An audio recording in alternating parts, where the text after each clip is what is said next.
morning.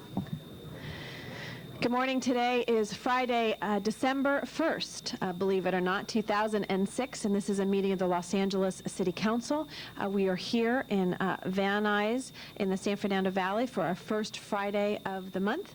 I'd like to thank Councilmember Cardenas, Councilmember Hahn, Councilmember Huizar, Labange, Parks, Smith, and Weiss for being here this morning. We are still waiting for a quorum, but we would like to begin our presentations today.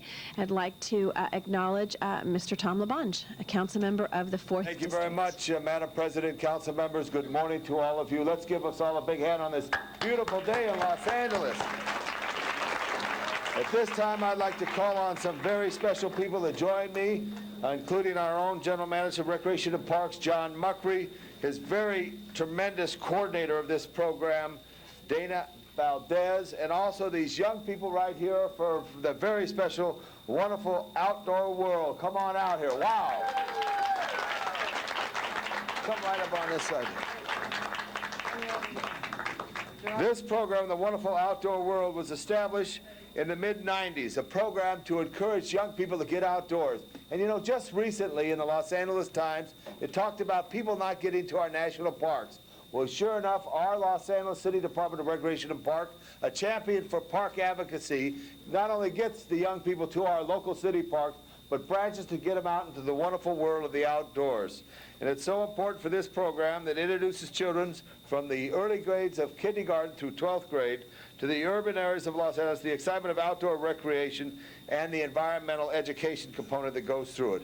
As I said, it began in 1995, and I think your predecessor, Mr. Muckrey, Jackie Tatum, along with the Disney Corporation, funded the first program of Wonderful Outdoor World. It's a very special program, and these very young people right here are going to be representing us in the great city of Los Angeles vote and the wonderful Tournament of Roses parade on January 1st, 2007. They will be riding horses and mules and maybe even John Muckrey's back, you know, if they have any trouble, because they're going to walk that big, long Colorado Boulevard and represent us well. At this time, I'd like to call on John Muckrey for a few regards before we make special presentations. Mr. Muckrey. Thank you, Councilmember. These kids represent you. This program, it starts in your parks. We do 8 sleepovers in the park, and I don't see Councilmember Zine here. He actually had his own tent at Lanark Park. But these 8 kids are representing the city of LA, the only child's equestrian unit in the history of the Rose Parade is the Los Angeles Equestrian Unit as part of the WOW. This is done by many sponsors. Councilmember Labange talked about Disney. We have the Bureau of Land Management, the U.S. Forest Service, American Recreation Coalition, and others that are sponsoring this. The WOW program currently is in 6 cities in the United States. But these 8 youths are coming here to represent you. We started out with 500 children in the program. We go through a very rigorous selection process. These 8 kids now are learning to ride and care for horses every weekend. Today's a special day for them, compliments of the Disney Corporation. They actually get to go to Disney land. But the problem with that is it's not just riding rides. They are going to look at the stables at Disneyland. I don't know, do you guys know that? That you guys are going backstage with Disney to look at how they prepare for their events. So it's a wonderful program. I want to thank the council members for your support. You've been very supportive of the department. But this program, these 8 kids are learning every single day to how to be great adults, great decision makers. And I want to thank not only you, but Dana, I want to thank you and your staff, Vicki and Robin, and all the volunteers and part-timers. But most of all, I want to thank you 8 kids and your families for putting in the dedication, because every weekend they are learning to ride horses, and you parents have to bring them there. You have to pick them up. I want to thank you. Thank you. Dana, want to say something?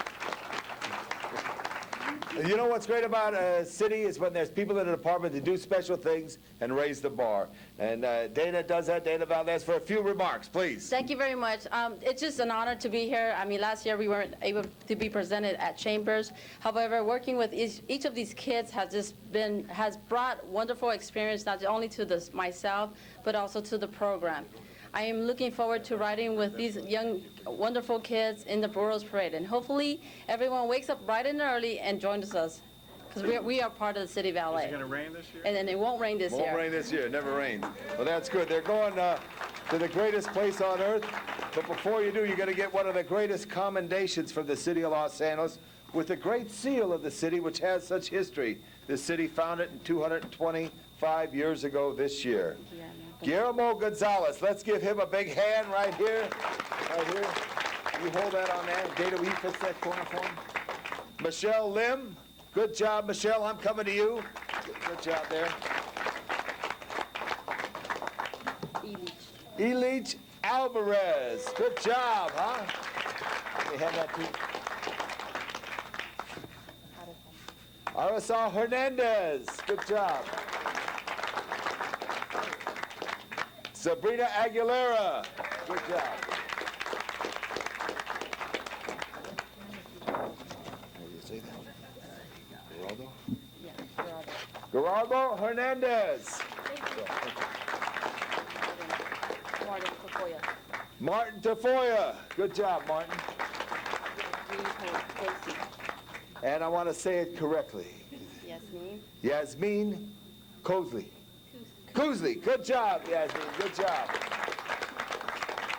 This is absolutely what it's all about. A Recreation and Parks Department that works with young people, gives them this great opportunity. You'll remember it for a lifetime. We'll look for you on the 1st of January. We want to thank the National Forest Service for their great job at Angeles National Forest. Give them a hand, the busiest national forest in the country. Thank you, members, very much. Thank you, Mr. LaBonge. And I know many of us went to the various WOW locations this summer where they were camping out, and that each of these children were selected to participate in the Rose Parade, and we're really proud of you. It's a lot of work. I know John last year, every weekend was having to go out and practice as well, so this is a big commitment. So thank you, Tom, for acknowledging them, and thank you to all the young people who are going to participate. We look forward to watching you. Thank you very much. Quick shot right here. Good job. Have a great day at Disneyland, the happiest place on earth. Good job. Thank you, Karen. Thank you, Mr. LaBonge. Do you have a second presentation? Yes, and I could ask Mr. Cartas to join me if we would right here, and Steve Simon of our Office of AIDS Coordination.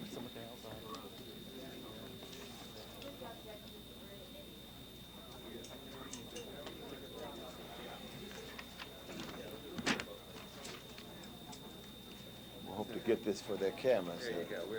You got it. You got to work the flips, Tony. We're going to do this here. I'll do that there. There.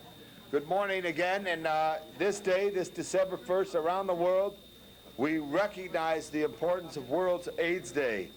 This is an important day to reflect. This morning, Councilmember Hahn and I were with the officials of the County of Los Angeles and all the service providers in the county complex of the Music Center to break bread, to focus on the challenges that we have again, and the message that I gave is test, test, test, because many, many people who have HIV/AIDS don't even know that they have it, and we must encourage all people of all communities to become aware of this very challenging disease. But great successes have been made over the 25 years since this disease first came onto the scene.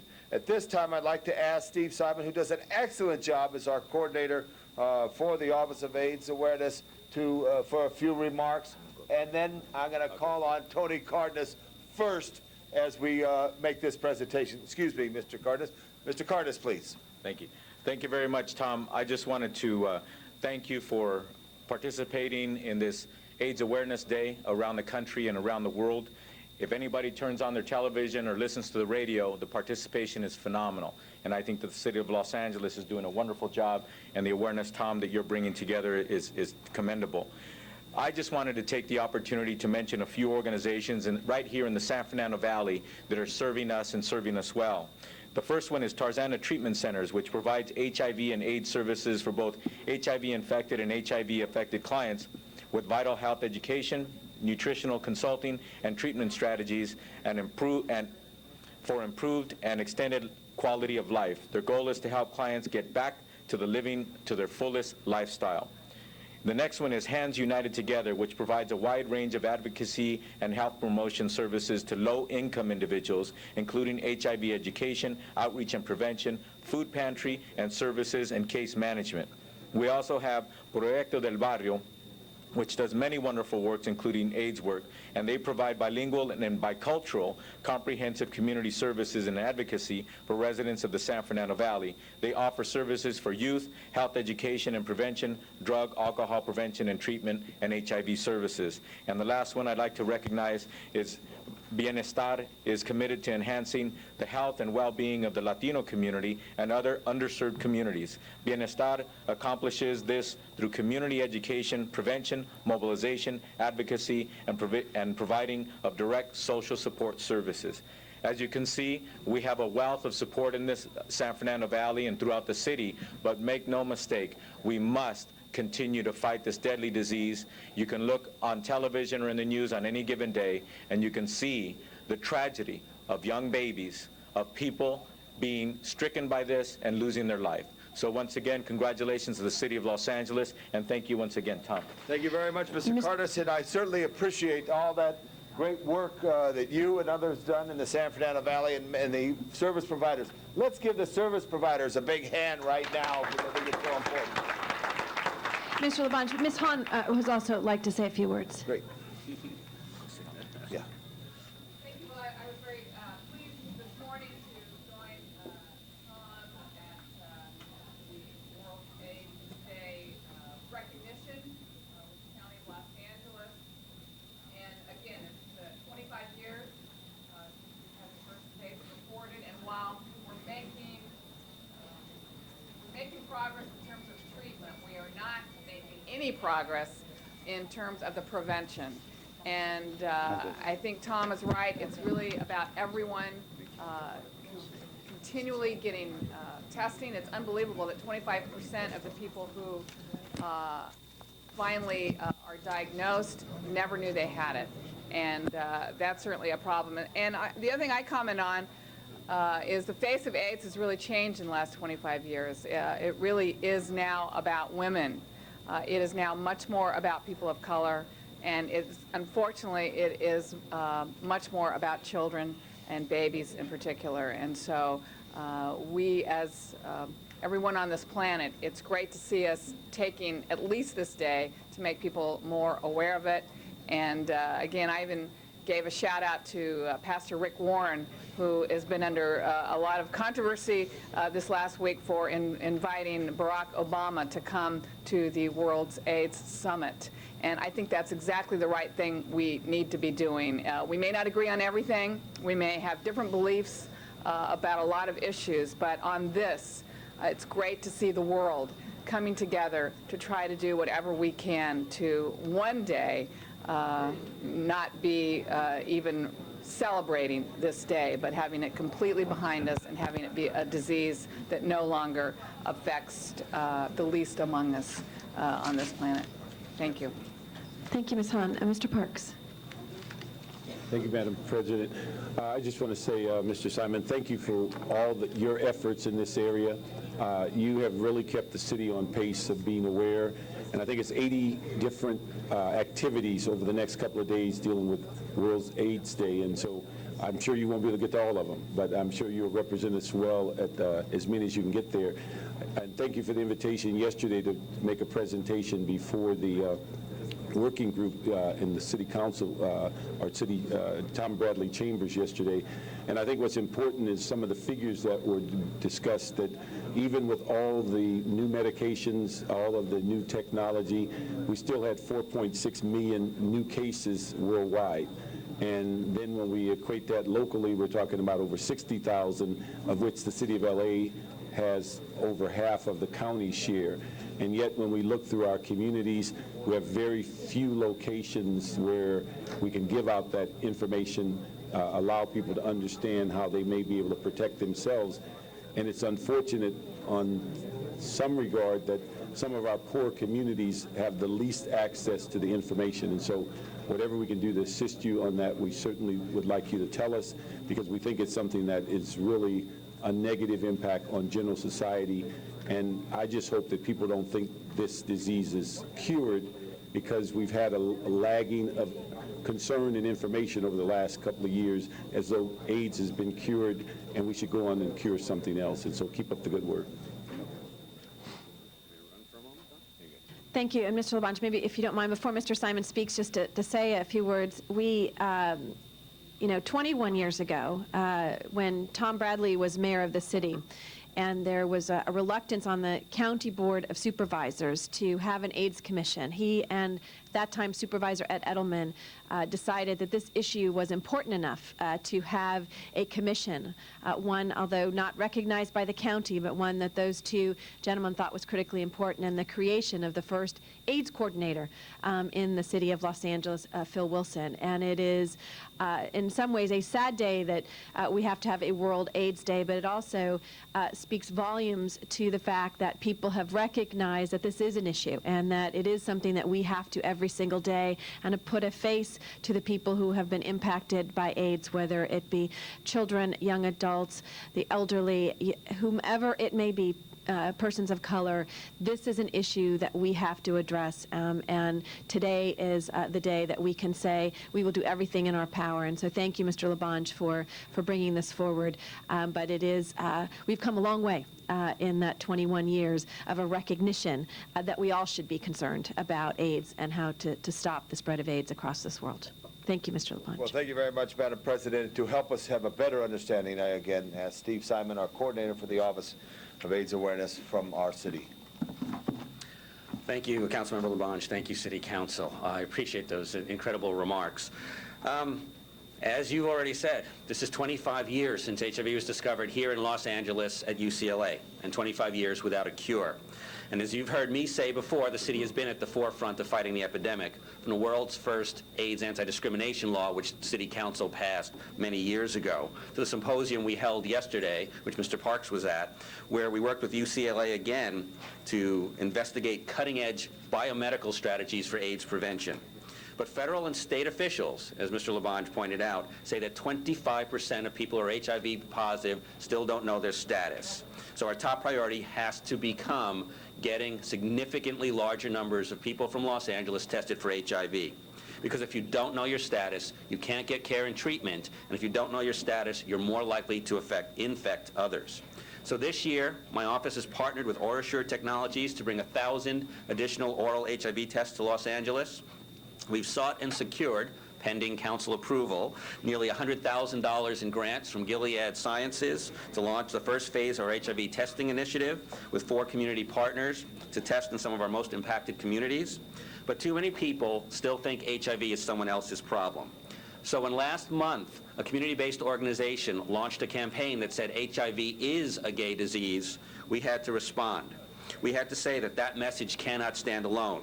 Because with African Americans being 13% of the U.S. population, but 46% of new AIDS diagnoses in the U.S., HIV is certainly also a black disease. With Latinos accounting for 47% of HIV infections in Los Angeles County, HIV is also a Latino disease. And because women are becoming infected increasingly as a larger percentage of the epidemic, most often infected by their husbands or boyfriends who they don't think are at risk, HIV is certainly a women's disease. And HIV is an Asian Pacific Islander disease, a transgender disease. And as you'll see through the rest of the billboards here, the bottom line is HIV is a human disease. These billboards are going up across Los Angeles as we speak. They're a small start to a much larger campaign with an internet component to direct people to services, education, treatment, and most importantly, testing, testing, testing. We've been working with this past year with our partners at the state, county, and federal government levels, and community partners, private foundations, and businesses to develop and implement a plan for testing in Los Angeles on a massive scale. Washington, D.C. beat us to the punch by about 3 months. They plan to test everyone between the ages of 14 and 84. That's 400,000 people. Our strategy will be a little different, but ultimately on a larger scale, with much of the burden divided between county health, the city's community-based partners, and private medical providers. Together, we can stem the tide of this epidemic with this plan. We plan on bringing a detailed plan to council within 90 days. Thank you, as always, for your support, and I look forward to working with you further on this ambitious plan. Thank you. And now for the City Council of the City of Los Angeles do hereby recognize December 1st, 2006 as World AIDS Day in the City of Los Angeles and call upon all residents of this great city to join in heightening the awareness of HIV testing and prevention and to rededicate ourselves to the battle against HIV and AIDS. Thank you very much, members. Thank you, Stephen and staff. Give them a big hand of encouragement to help in this battle. Thank you very much, Mr. Labange, for that presentation. Colleagues, we do have a quorum now. I'd like us to, Madam Clerk, if you could call the roll. Cardenas, Gruel, Han, Weezer, Labange, Padilla, Parks, Perry, Reyes, Rosendahl, Smith, Weiss, Wesson, Sine, Garcetti, 10 members present and a quorum, Madam President. Thank you. First order of business, please. Approval of the minutes. Mr. Cardenas moves, Mr. Weezer seconds. Commendatory resolutions for approval. Those will be approved. Do you wish to go through the agenda at this time, Madam President? Please. First items on the agenda are items noticed for public hearings. Items 1 through 5, the recommendation for council action is to open the hearing and continue the hearings and ordinances to December 20th. Unless there's any change to that, we will continue those items. Next item.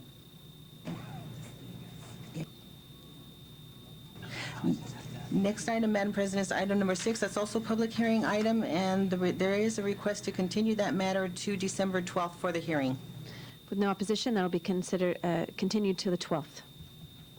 Next items are items for which public hearings have been held, items 7 through 15. On item number 7, there is a request to continue that matter to December 12th also.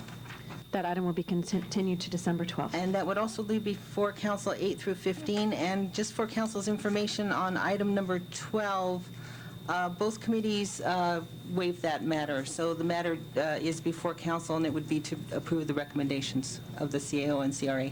Yes, Mr. Zine? Thank you, Madam President. On the matter, we'd like to move that forthwith. This is the MOU for CRA, and it was scheduled to be held in Personnel Committee, but that meeting was canceled due to the long council session.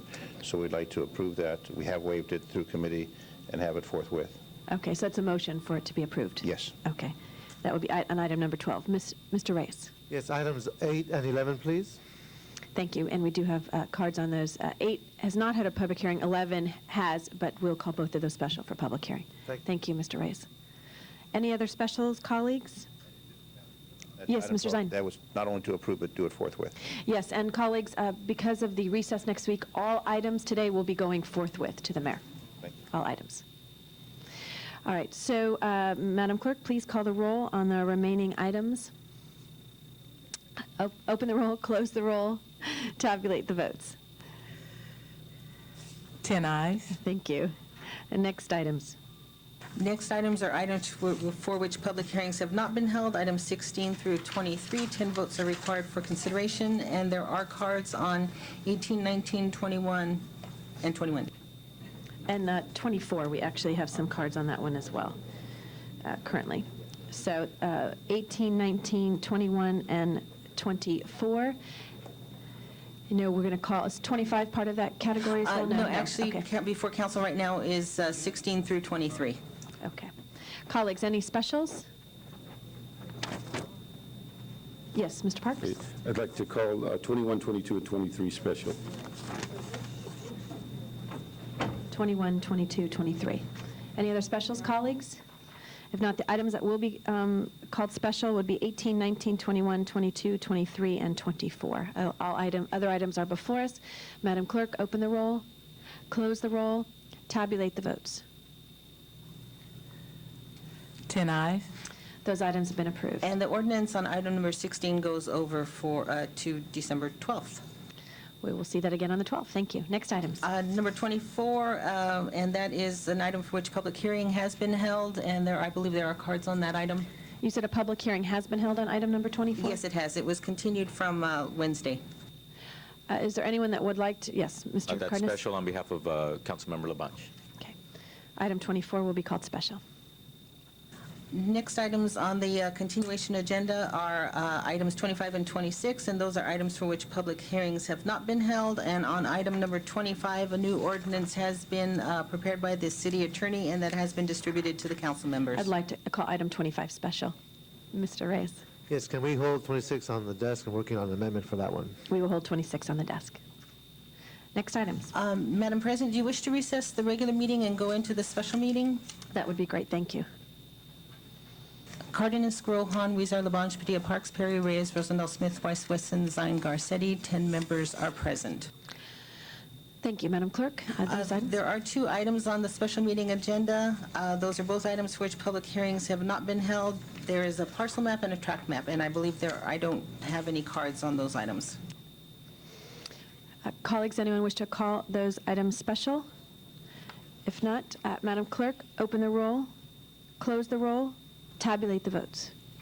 10 ayes. Those items have been approved. And that concludes the special meeting. Thank you. We will adjourn the special meeting and go back to our regular meeting and acknowledge Mr. Cardenas for our next presentation.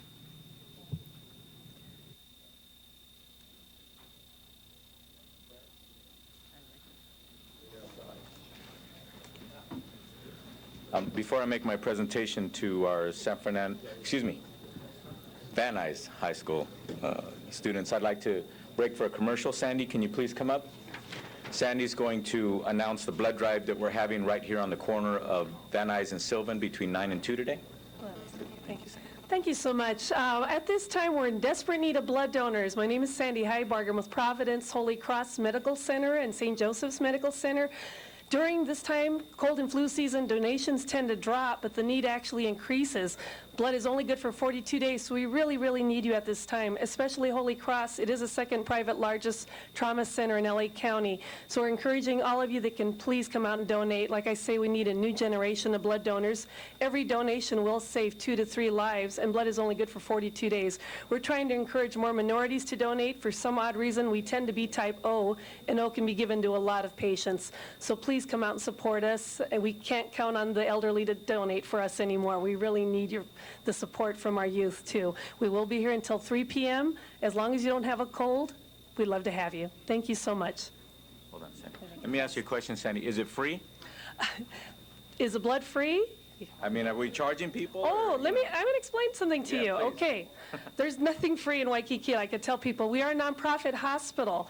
By donating for your community hospital, you help save costs. Because normally, I'm going to be honest with you, they'll charge $300 a pint for blood. It's very expensive. So by donating at your community hospital, we don't have to purchase elsewhere. We can keep the blood in our community. So it does help. But regardless, you know what? Don't think about the money. You have to think about saving lives, and especially our AIDS patients, they need transfusions.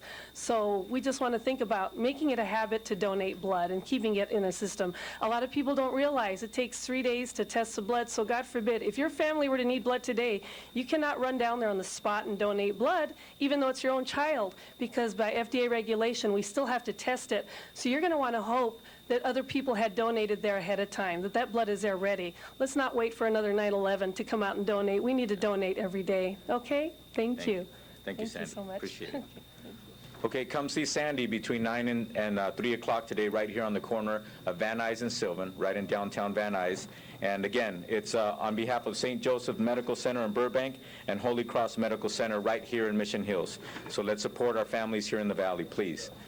Next, I would like to bring up to the podium our 8 members of the line at Van Nuys High School: Eduardo Aburto, Debonair Brodnax, Joseph Calvo, Alan Hirsch, Michael Johnson, Anthony Lehman, Edward Mujica, Dmitry Tarasov, and their coaches and their principal.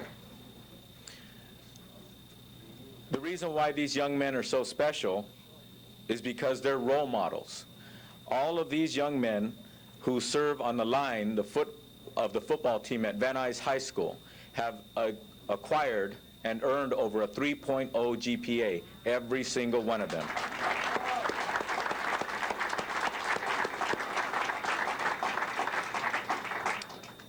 They didn't win every game. We don't have to talk about your record as a team. But they didn't win every game, but I can guarantee you, these young men are prepared to win in the game of life. And one of the things that I like to stress to all of you, and especially the parents listening, these young men, to the person, have all expressed that to their families, to their parents, and more importantly, to themselves, C's are not an option. C's are not acceptable. A's and B's is what they are acquiring, and that's their goal, and they're meeting their goal. And one of the things I'd like to point out is they give up their time to be football players, and they give up their lunchtime and nutrition and after school and work late at night to make sure they get their homework done, and they continue to expand their minds and become the students that they become. I can promise you this, I expect that every single one of them will go on to college as they all aspire. They are role models in their high school, they are role models in their community. And I can empathize with them because in my family of 11 children, C's and D's and F's were not an option. Back then, my parents used to take care of us the old-fashioned way. We're not going to get into those details. Times have changed some. But the fact of the matter is, it sounds to me like you don't need to deal with the old-fashioned way of doing things by having to get in trouble. You're meeting your mark, you're doing your work, and you're actually becoming the young gentleman that you were meant to be. So with that, I'd like to ask the principal, Dr. Judith Vanderbach, to please come up and say a few words about these fine young men. Good morning. On behalf of Van Nuys High School, I would like to thank the City Council and especially Councilman Tony Cardenas, who is so supportive of the parents, students, and faculty of Van Nuys High School. Your recognition of our scholar athletes rewards their spirit as well as their academic prowess. Thank you very much. Thank you, Doctor. And let me say, how many of you young men are going to follow in the footsteps of your principal and gain a doctorate degree of some kind someday? You're supposed to all raise your hand. Just do it. Okay, there you go. The possible is what I'm talking about, the possible. Wendy, at this time, Madam President, I'll go ahead and present the certificates. Or Mr. Smith. Before you do that, Mr. Smith would like to say a few words. I just want to say how proud I am of these young men. Both my son and daughter went to Van Nuys High School, and I don't think Van Nuys gets the recognition it deserves as a really great high school. When my son and daughter graduated, out of 1,200 graduates, I think close to 1,000 of them were going on to higher education, which is an extraordinary accomplishment and really abnormal for LAUSD. So congratulations to these young men, and in particular Van Nuys High School. Oh, you're a great high school. Thank you. Thank you. Thank you, Mr. Smith. Also, before I give the certificates, I want to give you young men a hint. There's a wonderful organization that gives scholarships to a handful of high schools here in the San Fernando Valley, and I've heard that they may be interested in adding Van Nuys High School to give scholarships. They've given over $300,000 in scholarships. So maybe if one of you or all of you put together a little letter encouraging them that you'd like the opportunity to vie for these scholarships, the organization just might give you a scholarship or to your colleagues at your campus if you reach out to them. And the name of the organization is the Andres y Maria Cardenas Foundation. They've given out over $300,000 in scholarships, and I'd like to thank the doctor for allowing them to have their participating in their mariachi festival during Hispanic Heritage Month at Van Nuys High School. It's a wonderful venue, and everybody had a wonderful time, and much money was raised for scholarships. So maybe you'll meet that challenge and write a little letter to them and let them know what wonderful things you're doing, and you'd like to be one of the recipients of this year. They've told me that they're going to give out $100,000 in scholarships to kids in the San Fernando Valley. And right now, it looks like Van Nuys might be added to that list. Would you like that opportunity? Okay. Write them a letter. You can find their website or call my office. We'll give you the information. Oh, first one, Eduardo Aburto. There you go, Eduardo. Congratulations. Debonair Broadnax.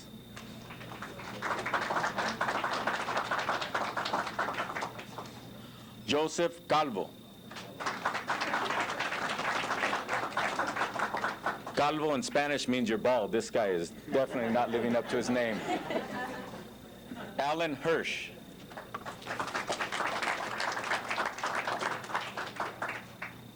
Michael Johnson.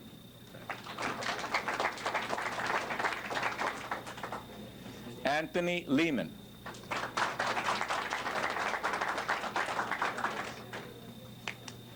Eduardo Mujica.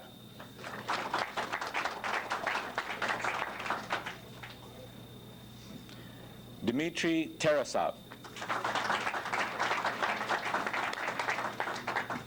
We have 30 seconds, gentlemen. Would one of you like to be the spokesman and say a word or two? You sure? You get extra credit. Come on up. Hi, my name is Michael Johnson.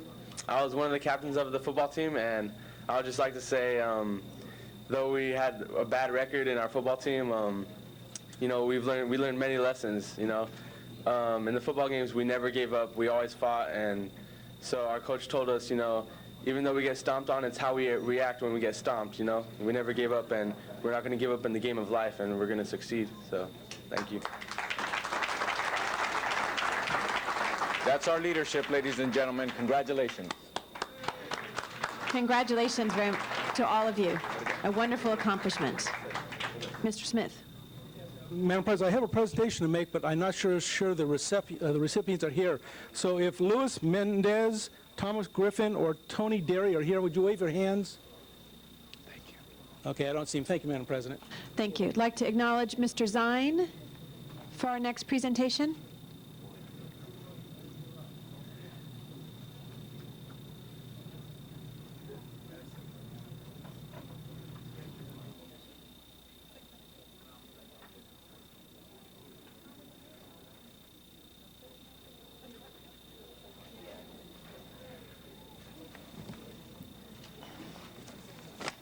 And the winner is? Thank you, Madam President.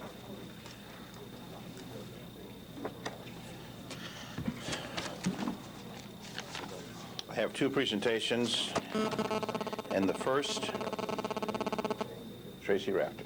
Come forward, please. Tracy Rafter, the first female publisher in the nearly 100-year history of the Los Angeles Daily News. Tracy Rafter brought a long line of experience to her job, coupled with an unbridled passion for community service. You can hold on to this, Tracy. Thank you.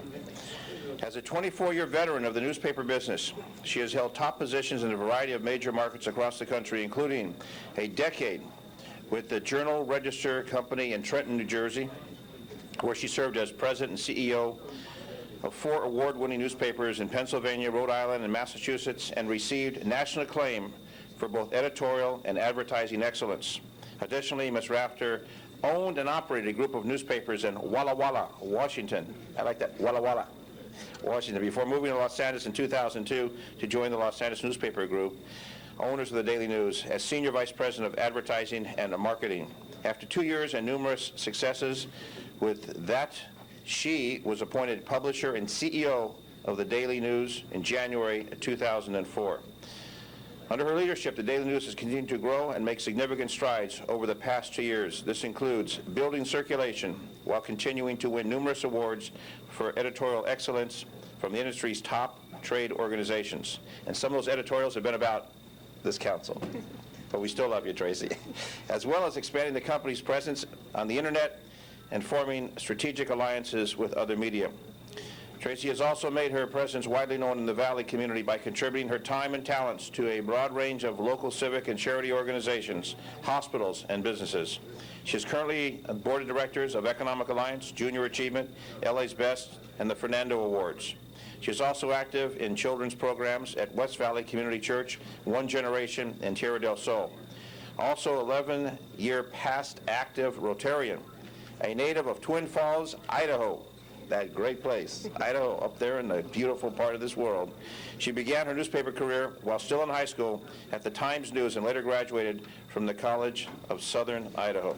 It's my pleasure, and we've all read the columns, we've read the headlines, we read the papers, and the lady who, for a long period of time, and I remember meeting you when you first arrived, and meeting you at the Daily News, which is located in my district in Woodland Hills, and what you've done for this community, what you've done for the community of the San Fernando Valley in Los Angeles, the Daily News, what it's done. So I wanted, along with my colleagues, to bring you down to give you this recognition, and I'll give a big hug, because you've been such a sweetheart, and all the different groups, and every time we have an event, you are there.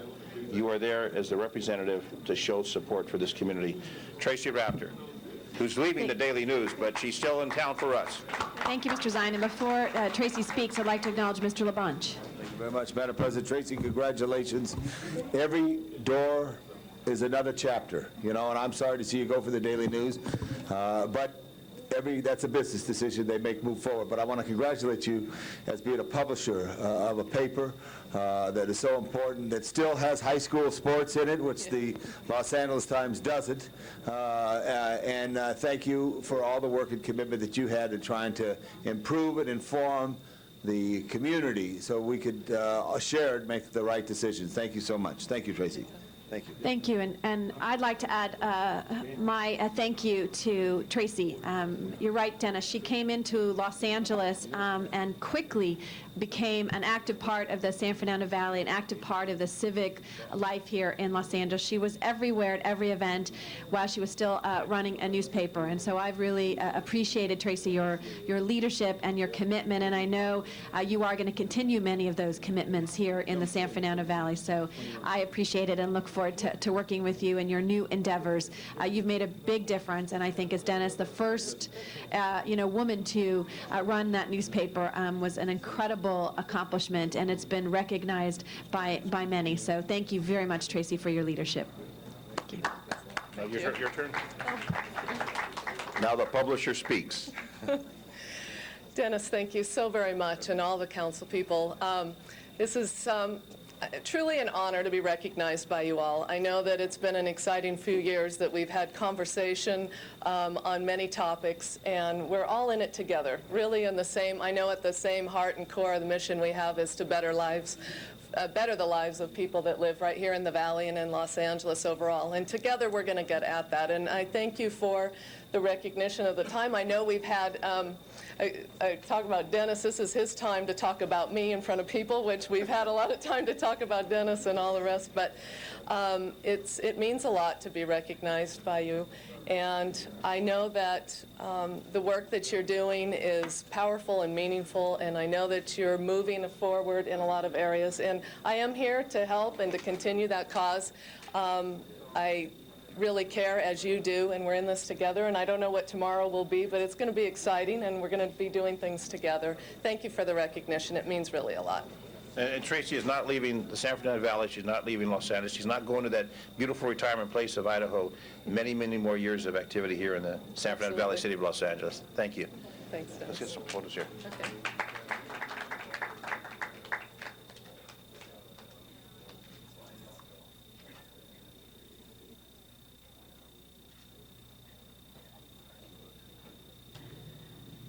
Thank you, Mr. Zine, and thank you, Tracy. Again, nice to see you. And Dennis, I think you have a second presentation. Yes, I do. Thank you.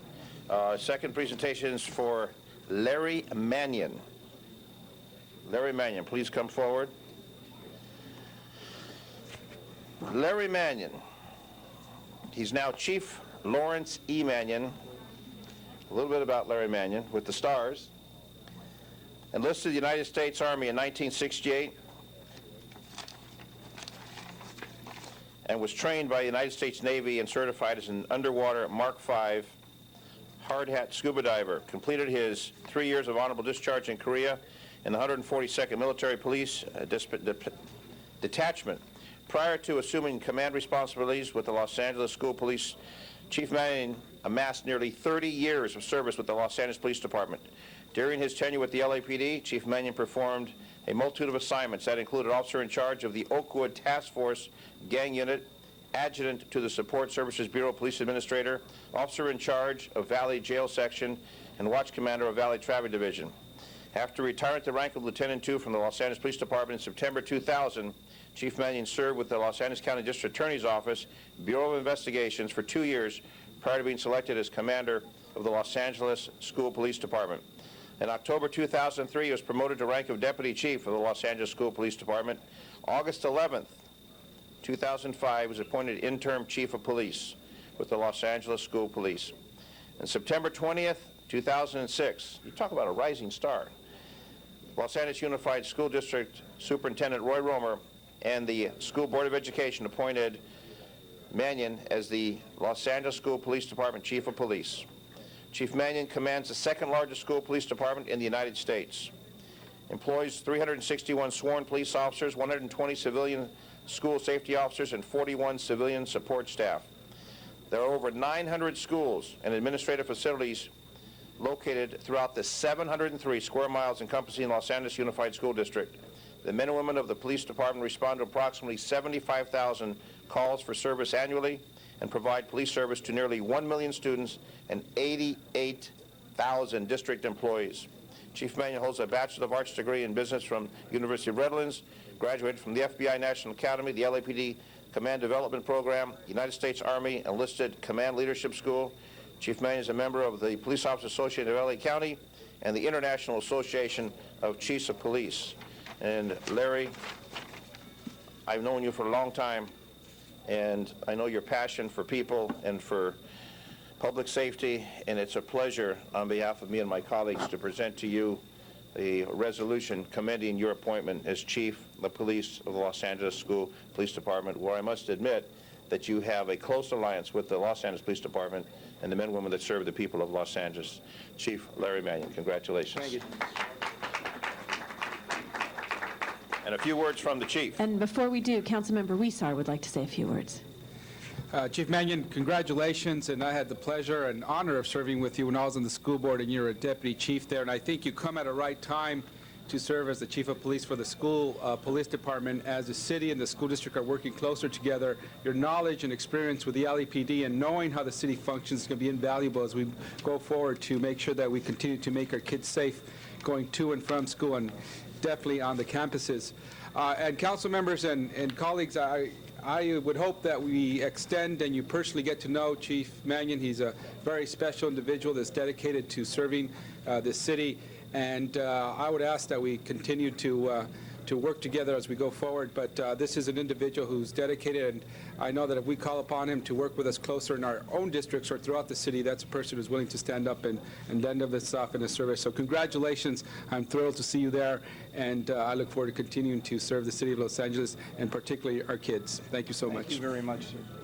Thank you, and I'd like to add my congratulations. Every event that we've had with the Los Angeles Police Department and has involved the LAUSD for child safety around the schools, our safety valet program, and Chief, you've always been there standing beside us, with us, and been a leader, and so I just want to add my congratulations and particularly a thank you. Thank you, Madam President and honorable board members. And Jose, thank you so much for those kind words. Oh, there you go. I'm sorry, because we're still, yes, from the old days. But really, I want to say this. It's an honor to be here, but I work so closely with all of you on a regular basis. I'm working on 4 projects, as you know, for a variety of you, ranging from traffic safety for our kids and our community to, regrettably, crime activity that's occurred. And you're absolutely correct. Our relationship with LAPD is nothing less than magnificent. Collectively, together with the LAPD, we provided assistance to them recently, and they've been able to solve 2 murders and also several attempt murders that have occurred off campuses in the community. So I want to applaud them for their support and also give a word of thanks to the men and women of the LA School Police Department that are so dedicated on a daily basis to making sure that our students of today will be the leaders of tomorrow. So in closing, thank you so much. I look forward to the years that come, and give us a call anytime. We're there to help you out. God bless you all, and happy holidays. Thank you very much. Thank you, Mr. Zine. Madam Clerk, we will now go into a public comment. If I could ask the following individuals. Karen Fitch McLean, Chuck Tenon, followed by Susan Rocha. Karen? Okay. So be Karen, Chuck Tenon, Susan Rocha, Michael Hunt, Candido Merez, and Dr. Weissman. Ms. McLean.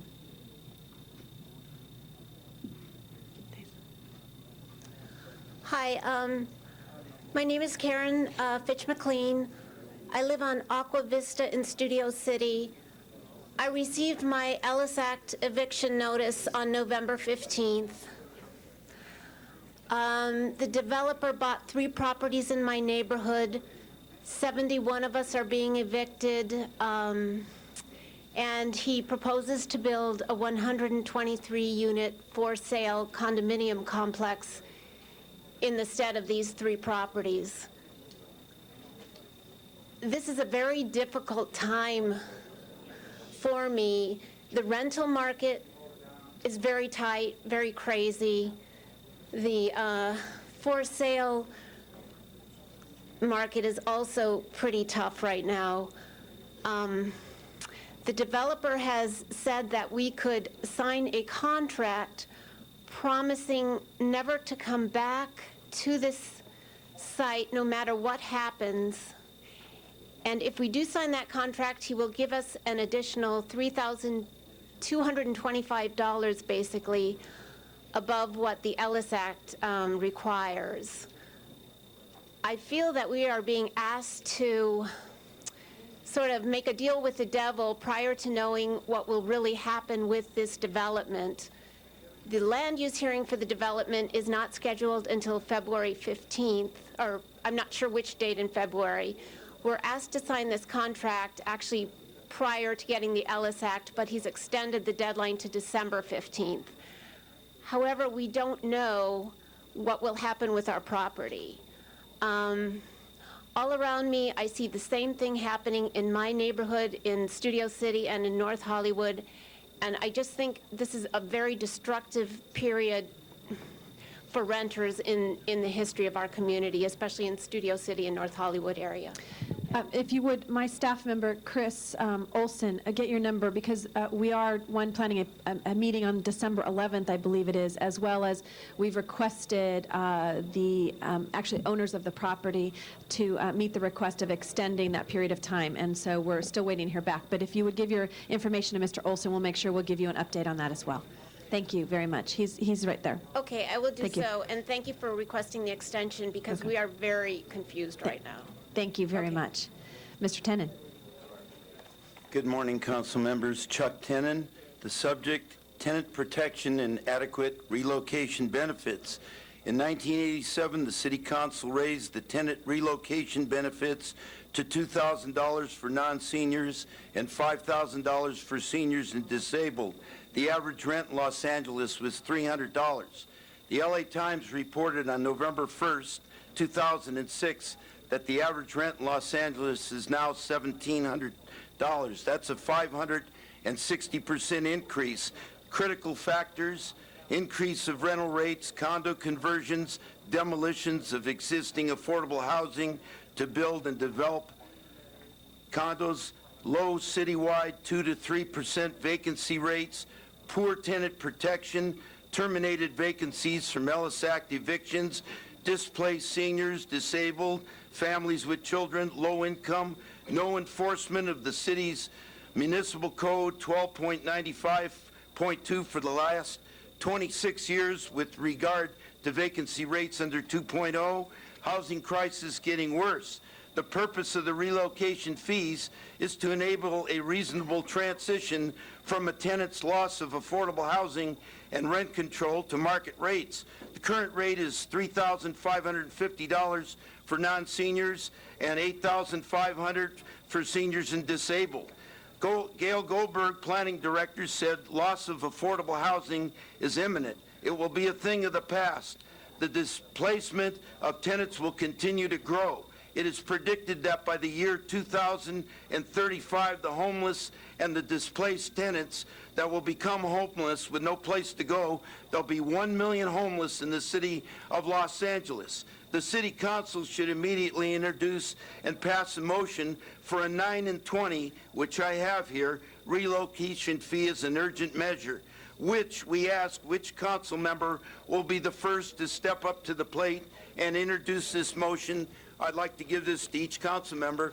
And Tom Lambange, don't forget to announce that Toluca Lake Open House Christmas tonight. Thank you, Mr. Tenon. Susan Rocha, be followed by, Matthew Dowd.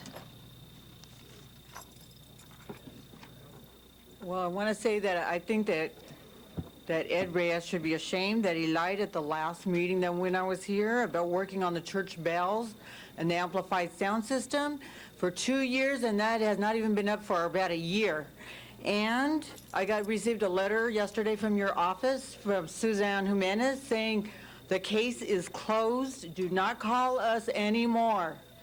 Now I'm asking the rest of you who may have a heart to stop the amplified sound system from a tape recording of church music, bells, and chimes from coming into my house all day long, 7 to 10 times a day, starting at 7:55 in the morning. I'm asking for you to change the code.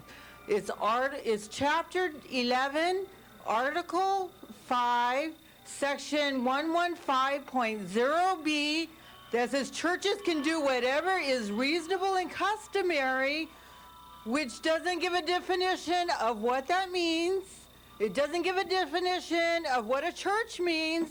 So I'm putting up my sign saying I have my house church and I'm going to be blasting my bullhorns, and I've got the letter from the LAPD saying I'm legal, I can do it. And I'm going to get the word out that anybody else who wants to blast their music can do that. Because if they just put up their church sign, it's legal. Now, this is ridiculous, and I want the amplified sound. It's not real bells. It's a tape recording coming from 4 bullhorns on top of the church into my home all day long. Now, I've said this over and over, and I've left messages, and now I got the letter yesterday saying, don't call us anymore. The case is closed. Now, I hope that there's other people on the board Thank that you have very a much. heart, well, that will change the code. Thank you very much. Mr. Dowd?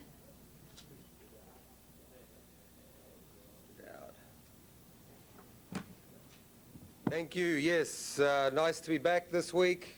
Matt Dowd, I've got a permit from the City of Los Angeles, signed a contract. We filed all these documents with a federal judge this week.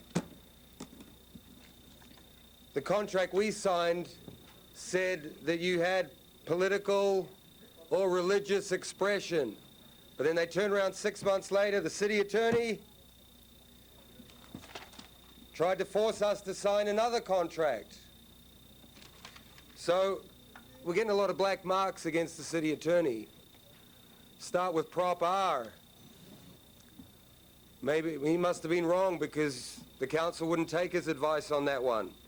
Now we're spending money outside of the city to defend some of these legal challenges because they're not capable. And then I just hear Councilman Wesson get up and say, 2.7 million is the cheap option. So why do we have a city attorney? I mean, that sounds like a vote of no confidence to me. City Council hired another attorney, an independent attorney, to advise them because they're not happy with the advice of the city attorney. And he's the guy who recommended the 2.7 million, and we all know what happened to that.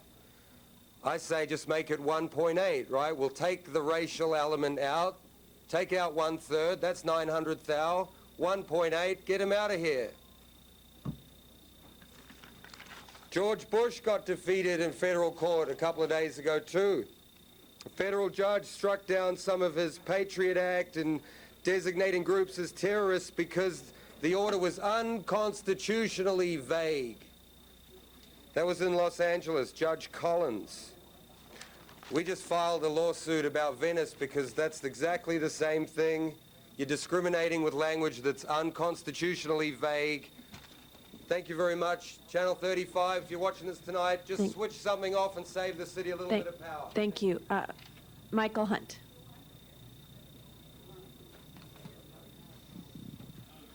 Thank you again. My name is Michael Hunt. I agree partially with Matt said regarding the chief. I don't believe that the city can afford another $2.7 million in legal costs. Rocky already said he couldn't defend the bill. I think that we should pay him. I take my hats off to all the people who said and stood up and vote, yes, let's pay him and get him out of here. The city attorney already said that we can't defend it in court. To my Hispanic people, I think that the African-American people came over to you guys and told Mayor Villaraigosa, you know, we'll put you in office, and yet every time we want to talk or every time we want to say something, you ignore us.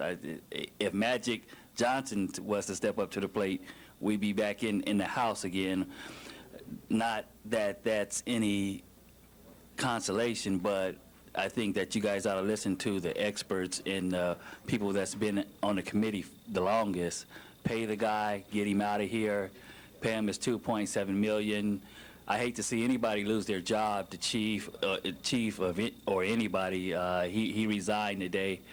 I don't want to see nobody lose their job because I know how it feels. And listen to Matt Dow when he said about the 4215. When I went to jury trial, it was 3 different meanings of nominal utility that they presented. And he is right that if it's that vague, the city attorney doesn't even understand it, then it should be out of order. So to you guys, listen to really what's going on, listen to what's happening to you guys, and listen to the powers to be, because we might have your council seat in the next few years, and that could really be true. And we're going to make the right thing happen, and I don't care whether you're green, orange, or yellow, it doesn't matter. Everybody deserves to be treated the same. Thank you. Thank you very much. Next speaker, Candido Moraes. Good morning, Madam President, council members. Welcome to the heart of the San Fernando Valley, Van Nuys. We thank you for being here today. We appreciate the time you take here. We know that you had a meeting in San Pedro. That was a great event, and I know Ms. Hahn really appreciated that. And we went out to your community. We from the Van Nuys area went there with over 120 people, and we helped and we worked with you side by side to clean up that community. Never, ever had I realized the need there was so great. But we have a lot of great things here happening here in Van Nuys. Just last weekend, we had our annual holiday festivity event, and even with all the roadblocks that were thrown up in front of us, we had a successful event. The mayor was unable to make it. We are promised that he will be here next year. We hope that he will be able to join us next year. But it was a great event. We had Supervisor Zev Yaroslawski donate a heavy pressure washer to the community. It's out front if you folks want to take a look at it. It's unbelievable on sidewalks, and maybe your communities can also use that. We are also proud in Van Nuys because in July we were honored with the presence of Guy Gabaldon, a great American hero, and God willing he will one day have his place in this nation where he belongs as far as being an honored man. And with that, Madam President, we hope you enjoyed the cookies that were provided by Albertson. And again, happy holidays, and thank you very, very much for being here with us in Van Nuys. Thank you. I'd like to acknowledge Dr. Weissman. Thank you. Also from Van Nuys, welcome to our community. We're always happy when you come out. We're always happy when you pay attention to us. Madam Chairman, may I ask a few pieces of indulgence? You have received already by email and by direct transmission the full testimony that I'm about to bring before you. I'm about to take some pictures of you, and I've been taking pictures of you because what I'm commenting about here is public comment itself. As you know, as we all know, this is probably the most critical thing that those of us who are concerned with government come before you about. We're concerned that when we come before you, you listen to us. We're concerned to have you paying attention to us as you are now, and which I appreciate, and I know everybody who comes to this lectern does. This is the key, I think, to making neighborhood councils true participants in city government. The charter reads that the neighborhood councils are created in order to improve and increase citizen participation. Yes, citizen means anybody who lives, works, owns property, and doesn't even have to have citizenship papers in this city, and I'm very pleased that's so. What we have in this community, however, is a very growing and a very active group of neighborhood councils. I strongly encourage everything you can do to improve them, everything you can do to reach out to them, to communicate with them, to have them communicate their concerns with you. We're going to make your work far greater than it was before. Sorry about that. That's the way it is. But that's the way it should be. We have great concerns, sometimes those that you have addressed, sometimes you have not. I'd like to see you pass the non-community impact statement, or sometimes called the Neighborhood Council Initiative, so that we can still increase your tasks by bringing more interests, more activities, more concerns to you. I thank you for the opportunity to speak with you. I would look forward to your responses to the material that I've presented to you. One thing that I have noticed in the past is that I do not get responses, and as I talk to other people who come here, we don't get responses. Sometimes the only response you get at this lectern is thank you, next speaker. Sometimes what you get is the camera goes off, as it just did, and goes back to the chairperson. Thank you. And then... Because it says 0, yeah. Okay, thank you. Thank you. Thank you, Mr. Weissman. Our last speaker is Sheldon Walter. I've not seen a public comment card. We'll make another one. Okay, if you would, for some, up here it's put in the back. Okay, thank you. After Mr. Walter, we have Sharon Brewer and Jamie Cordaro. Good morning, Madam President Grohl, council people, ladies and gentlemen. My name is Sheldon Walter. It's good to have your meeting in the San Fernando Valley. As the gentleman before me spoke, hope you experienced no real transportation or traffic problems getting here. It's good to see that Proposition R passed overwhelmingly, and it's 59% of the electorate that was voting. We certainly don't need any frivolous lawsuits over that. Let's get on with the work that needs to be done. There are plenty. Many traffic and transportation problems are around us. We need to expand rapid transit in the city and county of Los Angeles. You know, SCAG, the Southern California Association of Governments, had recently rated LA traffic mobility as an F. That's like a failure.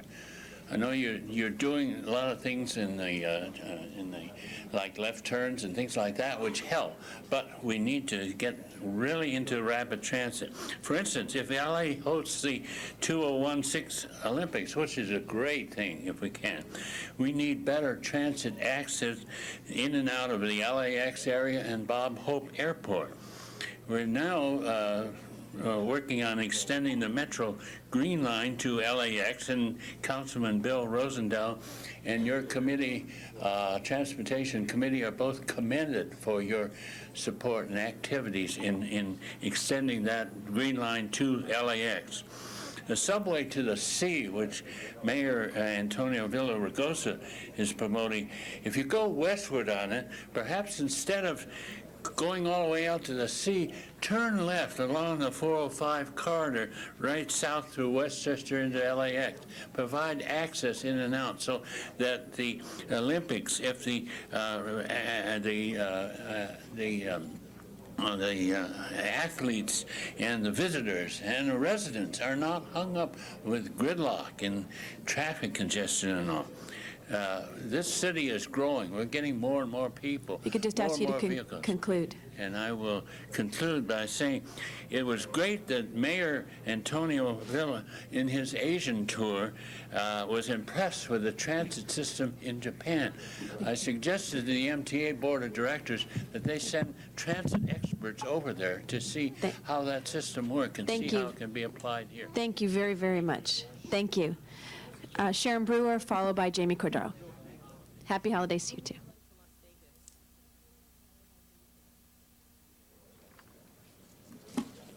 Hi, my name is Sharon Brewer.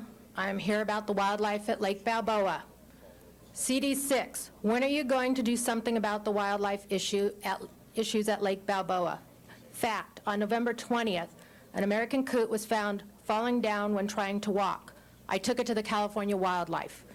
11/21, 2 coots had line around both their legs. They were taken to the California Wildlife. Those are 2 separate trips that I took. On 11/26, a dead coot with line down its throat and line around one leg. It is not my job to walk around Lake Balboa picking up fishing lines and hooks. It is not my job to rescue birds with hooks and line. It is the job of Recreation and Parks and the council member for CD6 to ensure the safety of the wildlife at Lake Balboa.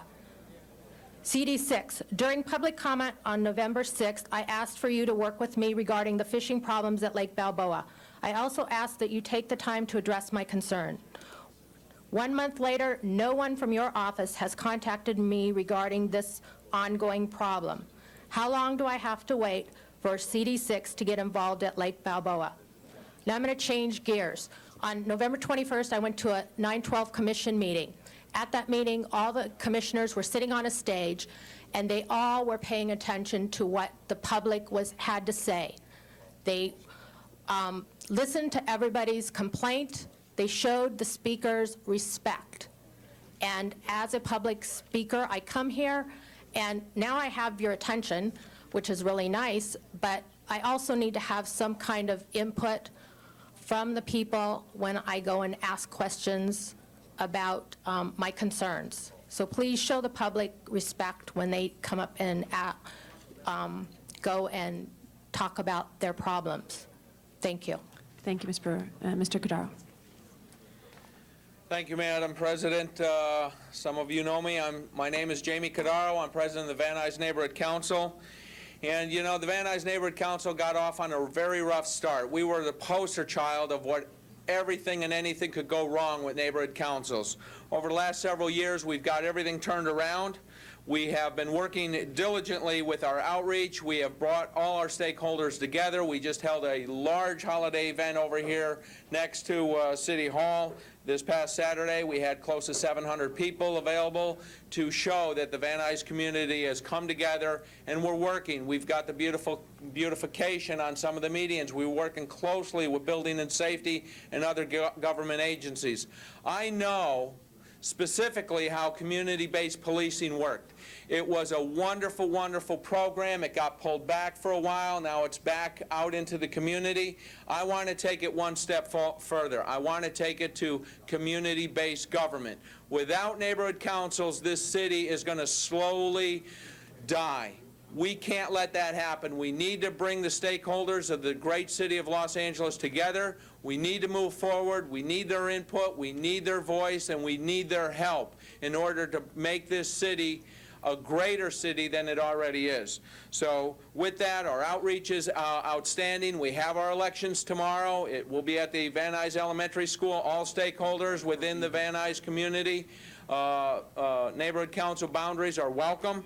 And I want to thank the City Council for absolutely coming to the Van Nuys community once a month on the first Friday of every month, and I thank you very much. Thank you very much. Happy holidays. Happy holidays. We're now going to go to our downtown and have Sylvia Lynn Hawkins for public comment. Ms. Hawkins. Good morning, everyone. My name is Ms. Sylvia Hawkins. Again, this is part 2, continuation. Part 3, I will cut it short. It will be in 2 weeks. All public people must be aware of we must vote no on any man or woman on AIDS, sickness and disease, pancreatitis, medication. Because of comatose treatment of all male children, illegally destroying them at the age of 2 months until death. With a hard silver spoon, these people are selling kids in foster care, buying these male kids for sex male bodies in the houses. After this Iraq war, there is no man in my bed but child sex of my son, male penis to control all women's, all male penis of all race. For example, my sister, her 2 sons is her sex. Since her husband has died in the Iraq War of Los Angeles War. It appears that she is speaking outside the jurisdiction, subject matter jurisdiction of the city. Ms. Hawkins, if you could please do it with whatever is within the jurisdiction of the city. Thank you. Again, she couldn't find a man on any internet machine or any technology. Again, Ms. Hawkins, I'm sorry, the city attorney has advised you that you have to have something that is within the jurisdiction of the city of Los Angeles, and that is not. You have 14 seconds left if you'd like to have something that relates to the city of Los Angeles. I would like my 14 seconds. Again, I would like to say concerning AIDS awareness. I am very concerned about pills. I'm very concerned about the spread of AIDS. I'm very concerned about the 50 states of how we are handling people that have AIDS. Thank you very much, Ms. Hawkins. I'd like to close public comment now. Madam Clerk, our next item. Next item, Madam President, is item number 8, and that was called special by Councilmember Reyes. Mr. Reyes, I know we do have public comment cards for this item. Yes, Understand? yes. If we could have 10 minutes, please. We have quite a few cards, and I'd just like to ask the speakers. We have more than 10 speakers. It is okay to say I agree with the previous speaker, but we have 10 minutes, and we're trying to allow everyone to come to the microphone that has signed a card. So I appreciate your cooperation. Thank you. In that vein, Mr. Reyes, I think we'll do 1 minute each for the speakers. Is that Yes. correct? Okay. If we could ask the speakers, this does help us in the time period. I think the first is James Scott, Bert Saavedra, Steve Barr, David Cobrin, Linda Mogadam. Could come up, and we will. After that, we will have Shirley Goodford, I think it is, and Orlando Ward. Please. Good morning. I'm Jane Scott. I want to publicly thank the Staples Group for working with our community with these conditions, and we approve them. I'd also like to make one other comment. The gentleman talked about traffic being in Los Angeles of grade of F. Being a reformed teacher, I would have given it a Z, but that's not recognized. But I am happy to say that the Staples Center gentlemen are going to be working with Pico Union, their immediate neighbor, within the next couple of weeks on traffic and parking problems that are in our neighborhood due to some of their events. Thank you. Thank you. Bert. Good morning, Madam President and council members. I come today after 6 years of working with AEG and congratulating them with creating a working group that is functioning and communicates. That means we communicate through conference calls, emails, phone calls, whatever it takes. And I'm here to support the changes in the specific plan as it relates to alcohol conditions. I'd also like to thank the offices of Councilman Reyes and Perry, the Planning Department and their staff, a community of Pico Union residents who have been with us throughout this, and our partner in this, the United Coalition East Prevention Program, which is in Skid Row, and Zelen Cardenas is the director, and also AEG Staples Organization, Marta Salcedo, Ted Tanner, William Delvac, and David Goldberg, and of course, Chris Majeski, who is here today, and we started working 6 years ago. And I'd just like to say that the process has been very interesting, and we've all learned a lot, and we're all going to continue to work together in the Alcohol Advisory Group. Thank you. Thank you. Steve Barr, followed by David Cobrin, Linda Mogadam, Shirley Goodford, Orlando Ward. Steve Barr? Not here. Okay. Our next, David Cobrin. Hello, council members. My name is David Cobrin. I work with Challengers Boys and Girls Club. I'm just here to support the LA Live project and to let everybody know how thankful we are at Challengers to take advantage of any opportunity that comes our way from the Staples Center Foundation. Our founder, Lou Dantzler, who passed away in July, was always happy whenever our young people had an opportunity to partake in what was ever given to us. So thank you very much. Thank you. Linda Mogadam.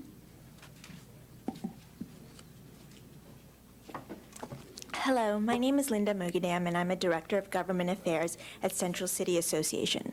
CCA is devoted to promoting the economic health and quality of life of Los Angeles, and particularly its downtown.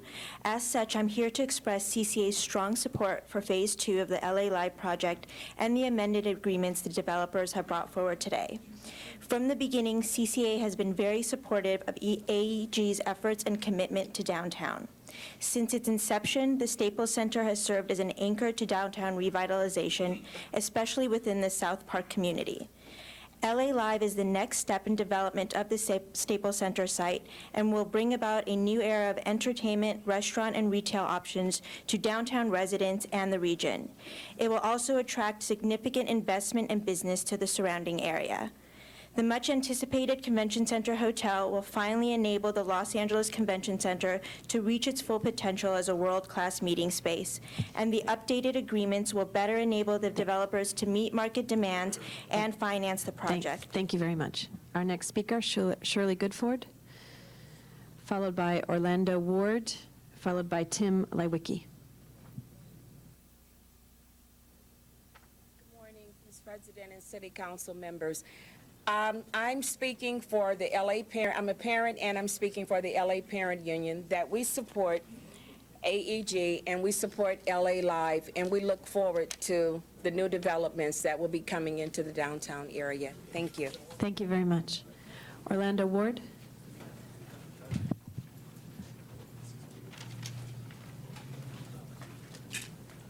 Good morning, council members, Madam President. My name is Orlando Ward. I'm the Director of Public Affairs for the Midnight Mission, and I'm here on behalf of that organization and the Los Angeles Central Providers Collaborative, which is an association of the larger direct service providers in the downtown area. Our organization serves a population that includes homeless individuals and families, people engaged in recovery from drug and alcohol abuse, and others in transition. We focus on rehabilitation, employment preparation, and community reunification. We are in support of the proposed amendments which will allow the development of the Convention Center Headquarters Hotel to move forward, which we believe will create job opportunities for those that we are trying to help transition back into the community, as well as the local community at large. In addition, these amendments will allow for additional housing to be developed, which will result in more affordable housing being built, which is critical for the folks that we're working with. Having worked with this organization, AEG, for a number of years now, we are confident that we can count on the company to maintain a high level of integrity and corporate responsibility. Thank you very much. Tim Lewicki. I agree with all the other speakers. Isn't that what you told me to do?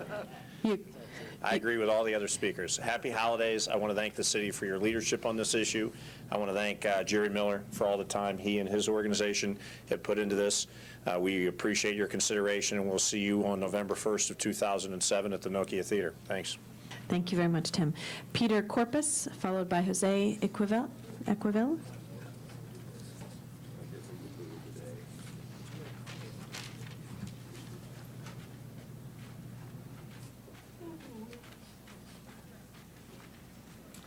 Good morning, Madam President. Good morning, City Council. I'm Peter Corpus. I'm the Director of Development and Communications at SIPA, Search to Involve Filipino Americans, and I'm here to speak in favor of the amendments for LA Live. AEG has been a really good company and has supported our organization, and we think it's a good thing, and we look forward to the project. Thank you. Thank you very much. Jose, followed by Scott Culbertson, William Delvac. Good morning, City Council. My name is Jose Esquivel, and I'm speaking on behalf of the Figueroa Corridor Coalition for Economic Justice. In 2001, our coalition and AEG entered into a community benefits agreement that outlined important community investments that would be made simultaneously to the development of the LA Life. We're pleased to say that through our collective efforts, several of those investments have already produced results, including affordable housing, investment in neighborhood parks, and investment in job preparation. We are truly impressed by the integrity with which AEG has implemented the Community Benefits Program in a truly national model, and we look forward to seeing additional progress and economic opportunities for low-income people that would follow the approval of these amendments to the LA Life plan. This is just one more step forward in our shared effort to direct community impacts from development to the community, and we support this amendment. Thank you. Thank you. Scott Culbertson. Good morning. I'm Scott Culbertson from a place called Home. We're an educational youth center located in South Central Los Angeles, and I want to speak in behalf and support all that AEG and Staples Center Foundation has done for us. Well, we provide educational opportunities. Staples Center supported financial opportunities, as well as tickets to basketball games and anything else that goes on at Staples Center. The continued support that we receive from them encourages our children to move in the right direction. Thank you. Thank you very much. William Delvac, followed by, it doesn't have a name here, but Mayor's Office. Someone from the Mayor's Office. President Pro Tem Gruhl and honorable members of the council, William Delvac of Latham & Watkins on behalf of LA Arena Company. Just for a moment of context, you have before you two items, item 8 and item 11. Item 8 is an amendment to the existing development agreement, and item 11 is the redevelopment agency approvals. These are all related to finally finishing out the project with the convention hotel. There are definitional clarification matters. Importantly, we have had very useful discussions with the community regarding alcohol with the assistance of Council District 1 and Council District 9. AEG is pleased to support some further minor revisions to the conditions to bring them in line with the community's goals. We share those goals, and we urge you to support this very important project. Thank you. Thank you. Good morning. My name is Hamid Bedat. I'm with Mayor Antonio Villaraigosa's Office of Housing and Economic Development. I'm here on behalf of Deputy Mayor Bud Overham to express our strong support for the LA Life request on this item, and we hope that you support it as well. And with that, happy holidays to you all. Thank you. Thank you. Joe Battaglia, followed by Leslie Kroom.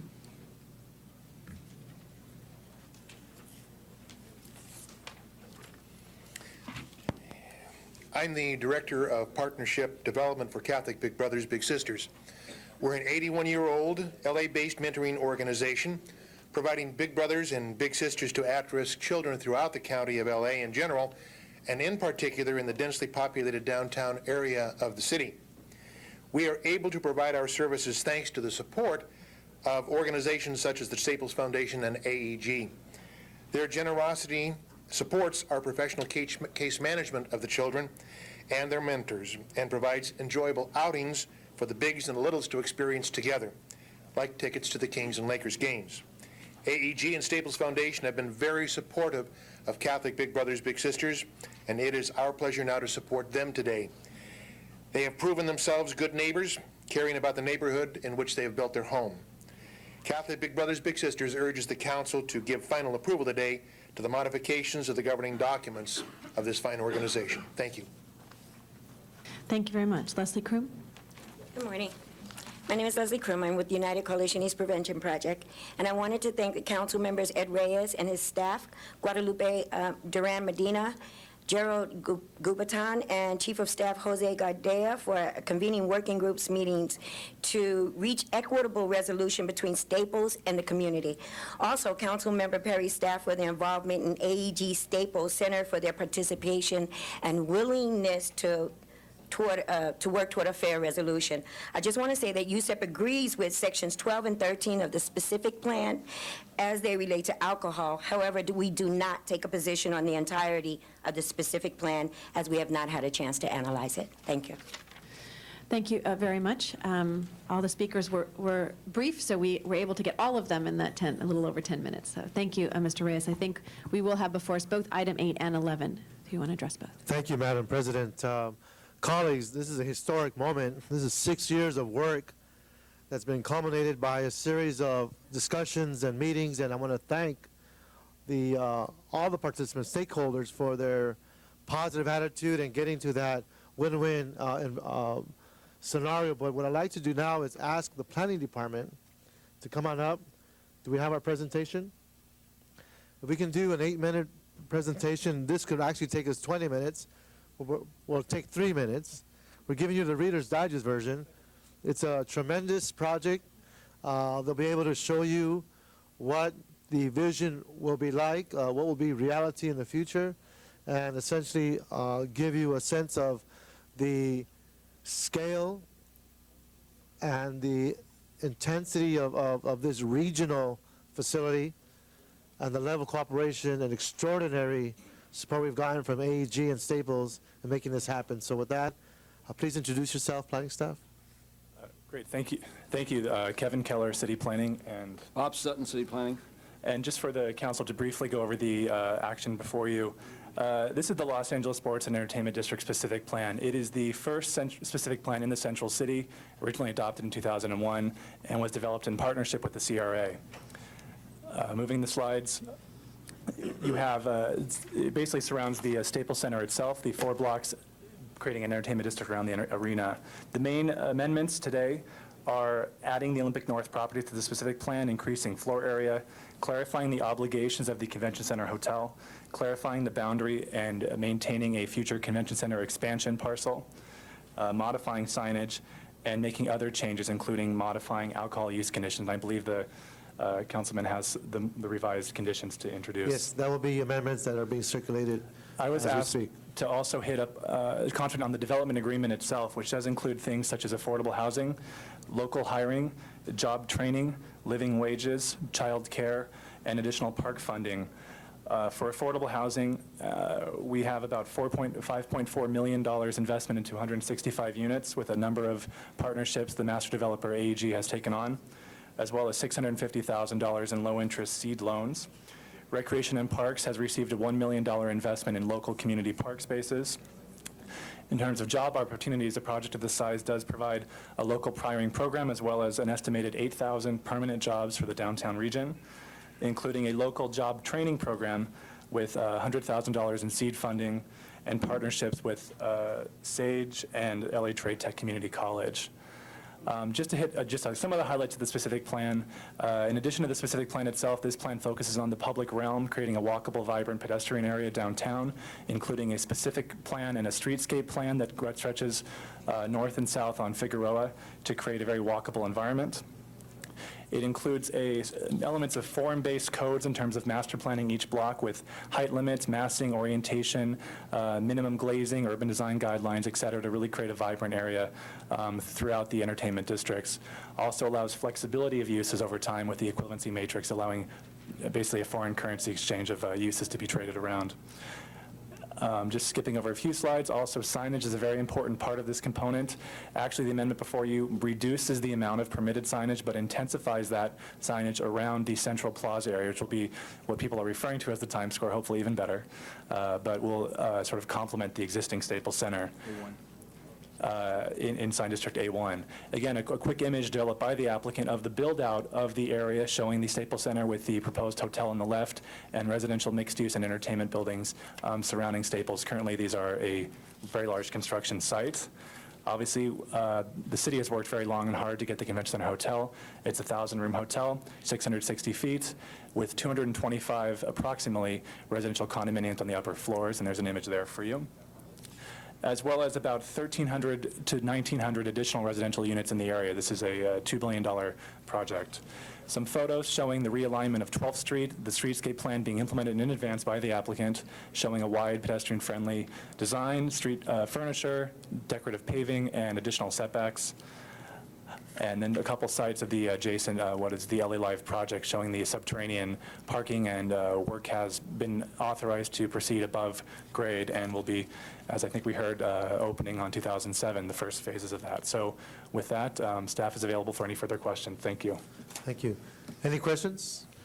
I do want to take a moment to, one, thank colleagues. It's hard to grasp the significance of this when you realize that just on the hotel piece, it's been like a phoenix. It moved forward, it went away, people thought it died, and it rose again. And we went through that roller coaster on several occasions. I think Tim, like we keep probably survived those experiences more than once. But I want to thank the staff, both Bob Sutton and Kevin Cowler, for their tenacity and making sure we made this possible in all our language, our changes, our technical assistance that we've had. But District 9, Jan Perry, this is her district. I want to make sure we understand that her office, her staff has worked diligently in making sure that we were able to get to this point. And I want to congratulate Jan for this magnificent project in her district. I am the neighbor right over the freeway. And to have folks like Bert Saavedra and Ms. Scott and all the stakeholders actually hold us accountable because of their concern with traffic, the whole alcohol issue in terms of how it's going to be managed was a significant quality of life issue for those around the facility. We had folks like Vincent Cravens from the State Department of Alcohol Beverage Control who worked with us on this process. Answers Entertainment Group, AEG, the Social Model Recovery Systems, I want to thank them as well. And of course, Zelin Cardenas, the United Coalition East Prevention Project, for her hard work. With that, colleagues, I'd like to encourage an aye vote This will put the bow around the package to get this off the ground and get the construction going. And of course, Bill Dalvik and Mr. Chris for all their hard work. I want to thank them as well. And Gerald Gubatan and Guadalupe Duran and Jose for making sure we take that extra step and making sure the community was being respected and communicated with in this process. So with that, I encourage an aye vote unless there are any other questions. I'd like to acknowledge Mr. Huizar. Thank you very much, and thank you, Mr. Reyes, for your leadership on this. I think this is a great project for all of Los Angeles and all of the region. One day we'll take that bow off the package and use it to do the ribbon cutting not too far from now. I also think generally that our planning department and all of us have to do more thinking about how we connect this project with all the other projects that are occurring in downtown, not to mention the Grand Avenue project and the Broadway and Spring Street corridor, which I represent in downtown, where we're looking to bring back to life some of the historic core in that area. And as we do that, we have to think about how we connect them not only through traffic, but pedestrian and other possibilities. I think if we look at any one of these projects in isolation, it'll be a huge mistake for us. We have to look at all these projects as look at them comprehensively and think about how we connect them.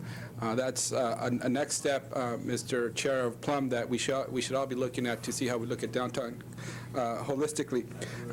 I do have one question, and that is, are we doing anything out of the ordinary as it relates to the floor area ratio? No. This is common and typical what we could do in projects like this? Yes. Okay. The environmental impact report allowed for transferring of uses, so they're staying within the envelope approved 5 years ago. Okay. Gotcha. Thank you very much, and thank you again, Mr. Reyes, for your leadership, and Ms. Perry, who is not here today, and thank her for her leadership as well. I look forward to working with all of you to connect all the projects and the revitalization of downtown Los Angeles. Thank you. As my partner in the Plum Committee, I'm sure we'll make that happen, Mr. Councilmember Huizar. So with the amendments that have been circulated, I'd like to move forward this motion, and the amendments will cover the items that are both on items number 8 and 11. Thank you, Mr. Reyes. Seeing no other members on the queue, those two items are before us. Thank you again to all the public who are here today. Item 8 and item 11 are now before us. Madam Clerk, open the roll. Close the roll. Tabulate the votes. 10 ayes. That item is approved. Thank you all very much. Madam President, just for council's information, the ordinances on item number 8 do go over to December 12th. Okay, we will see that back on December 12th. Next item.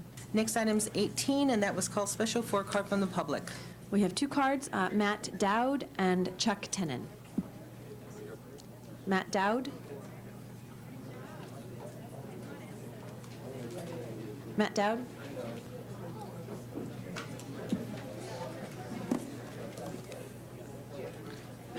Thank you. Yes, Matt Dowd on the record for the stormwater programs. We just took item 18, this one, there it is, the resolution removing property at 1252. I don't like the fact that we're trying to build a whole heap of condos up here and we don't even have the infrastructure in place. That's what it's all about, probably getting over 500 new condo developments. People are complaining they don't have the proper stormwater facility. And I just want to remind people not to throw trash out in the street because that stormwater drain does lead down to the ocean at Venice Beach. Thank you. Mr. Tenon. Morning, council members. This storm drain program for 2005 to January 2006, I have a couple of things I'd like to ask. How do we in Valley Village, District 2, get into the stormwater program? What is the criteria? Does our council member, Wendy Gruhl, have to introduce a motion? How do we get a storm drain study report relative to access and unsafe stormwaters on a major street and a substandard street that flows through a major residential area that has no storm drain since it was built 87 years ago in 1927, no storm drain to divert, catch excessive stormwaters that floods the street when it rains, causing dangerous street conditions, unsanitary conditions, and increases the existing dense traffic congestion on this street. The justification, the reason I'm asking on this, by not having a storm drain for storm waters protection. How does this apply to our community plan, specific plan, general plan, LA City Charter, Environmental Quality Act, and the city's environmental guidelines? A storm drain infrastructure installation, easement, dedication, whatever you want to call it, should be required in areas prior to any new major developments. We're getting 564 condominiums in this area and over 200 on the street that floods. So prior to any new development, it should be included in track maps. There should be a condition. It should be fixed before any new development is done, so it's safe and water is trapped and there's a storm drain. So I ask again, for stormwater programs, how do we get into it? Thank you. Thank you very much. Madam Clerk, that item is now before us. If we could open the roll, close the roll, tabulate the votes. 10 ayes. That item's been approved. Next item. Item number 19, call special for cards from the public. Mr. Matt Dowd, Mr. Chuck Tenon.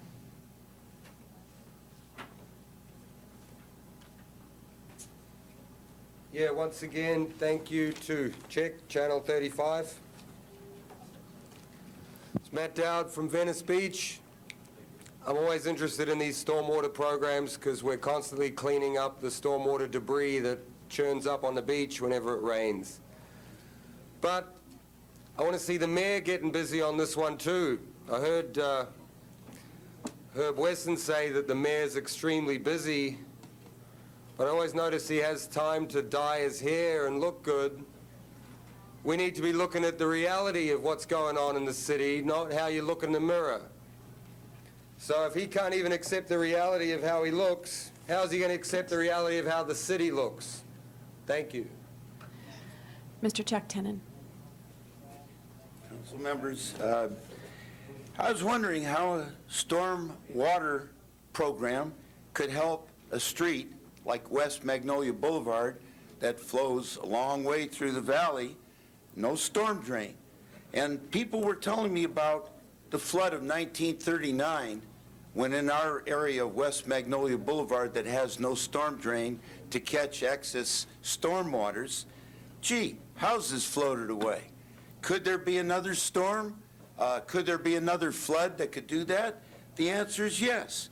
This program, how can it help our street and our community and our area if there's no storm drain and these waters, when it rains and pours, goes over the curb, goes to a main intersection of Laurel Canyon, floods, and yet in peak hour it's bumper to bumper, and I see the dangerous, unsafe conditions, and where does this water go?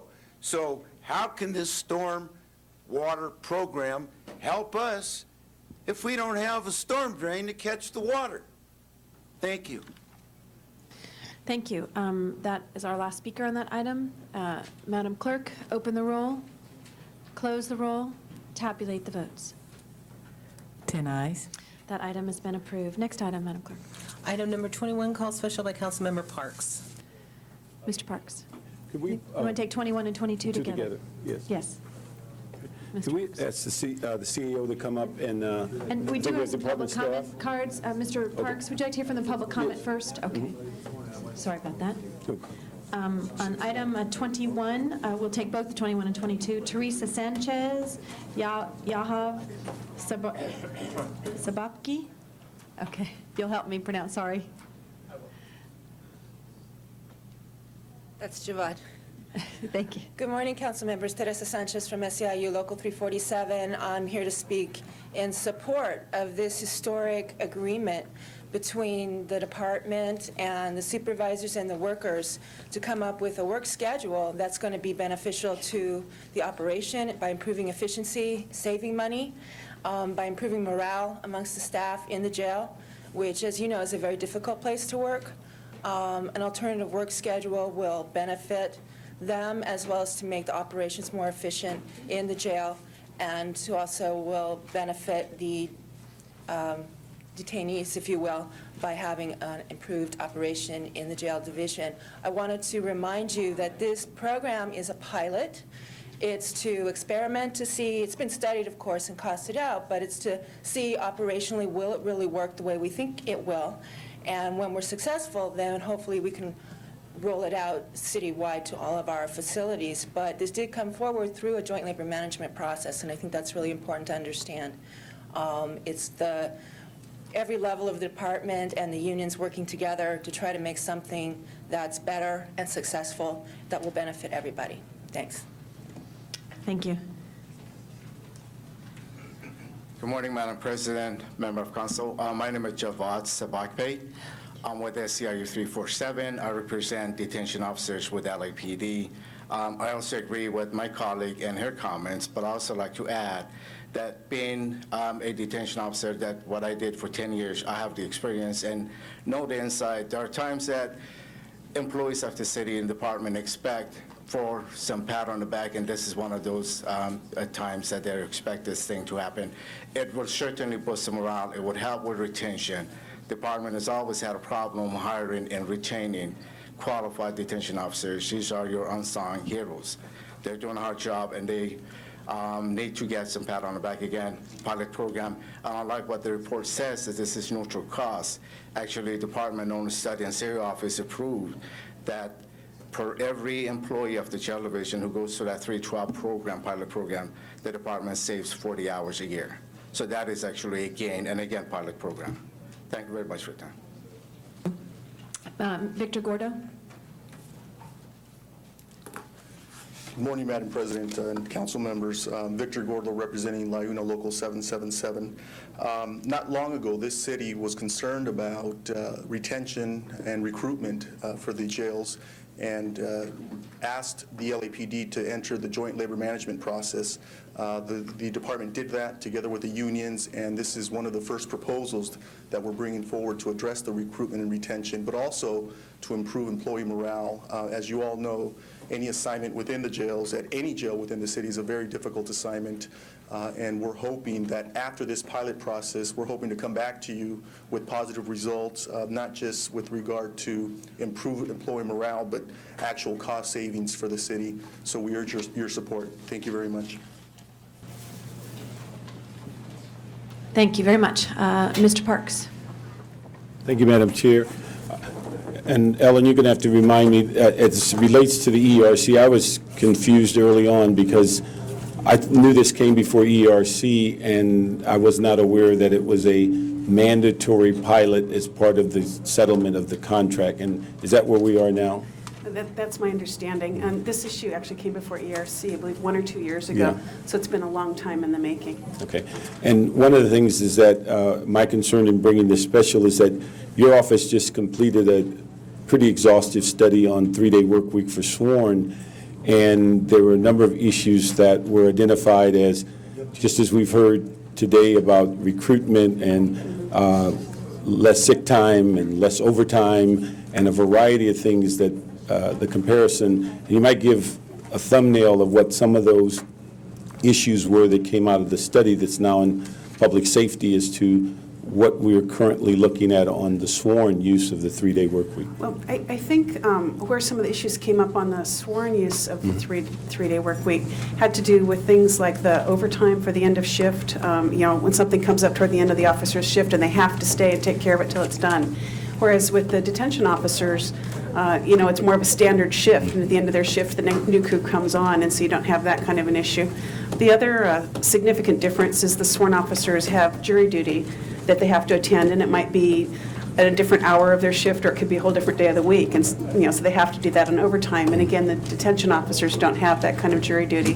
So there's a pretty significant difference from that perspective operationally. Okay. What about the issue of sick time on this study? Well, on sick time, I can't remember the details of what the sworn report said right now, but one of the things I think they're thinking on this particular case with the detention officers is, if you're coming to work 3 days a week, then the other 4 days a week you're off anyway. And so if you happen to get sick coincidentally on one of those other days, I guess that's on their nickel and not on the city's nickel. I think what the report that your office put together, basically said there were less incidents of sick time, but more hours used because of And that could be. I think that's one reason that I think what makes sense with this proposal is that it is a 6-month pilot, and they will be doing a report back in the very near future for you to see, how it's actually playing out. That's exactly what I'm concerned about, because in the sworn, it was going to be a pilot, and there's the same wording is in it that says if it doesn't work out, that management can unravel it,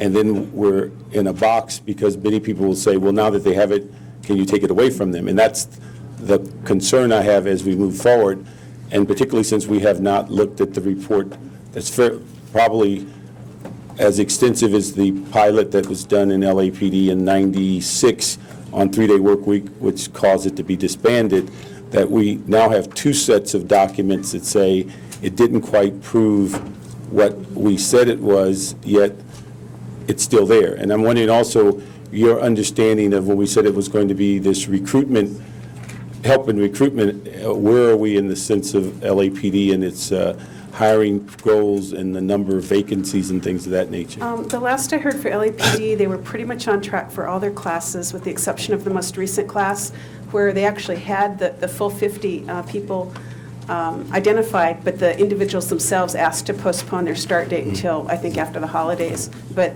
so far, this year to date, they've been able to do the recruiting on schedule according to the budget. Okay. What about the retention once they're in the academy? The retention numbers, I don't remember Yeah. right now. I'd have to get back to you on that. Okay. And, Captain, I don't know if you were at the EERC. If you were, could you give us some insight as to what the department's position was at the time it came to EERC? I wasn't at that particular meeting, but initially when there was concerns several years ago that there wasn't sufficient staffing, and that issue's been alleviated by since we were allowed to hire, we've increased the staffing by 50 additional personnel. And I think it should be noted that in this particular pilot, we are only doing it at one jail. All the other remaining facilities, our other 2 large facilities, will still be on the regular work week. So if it doesn't bear out to be cost neutral or cost effective, it would be easy to turn off after the 6 months. And tell us what jail and then how many other facilities do you have? Right now, well, with the closure of Harbor, we have a total of 9 facilities. It's going to be at Metropolitan Jail. 77th and Van Nuys will remain on the normal work schedule.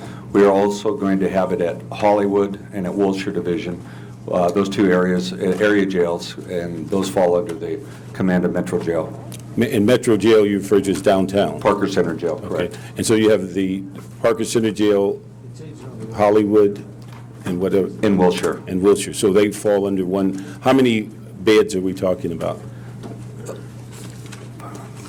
Roughly about 600 beds. Yeah. And is that the bulk of where our prisoners come in those 3 facilities? Actually, no. The busiest facility is 77th Regional Jail, and with Metro and Van Nuys being tied. Okay. But when you said Metro with the addition of Hollywood, is that combination of 3 jails commensurate with what goes on in 77?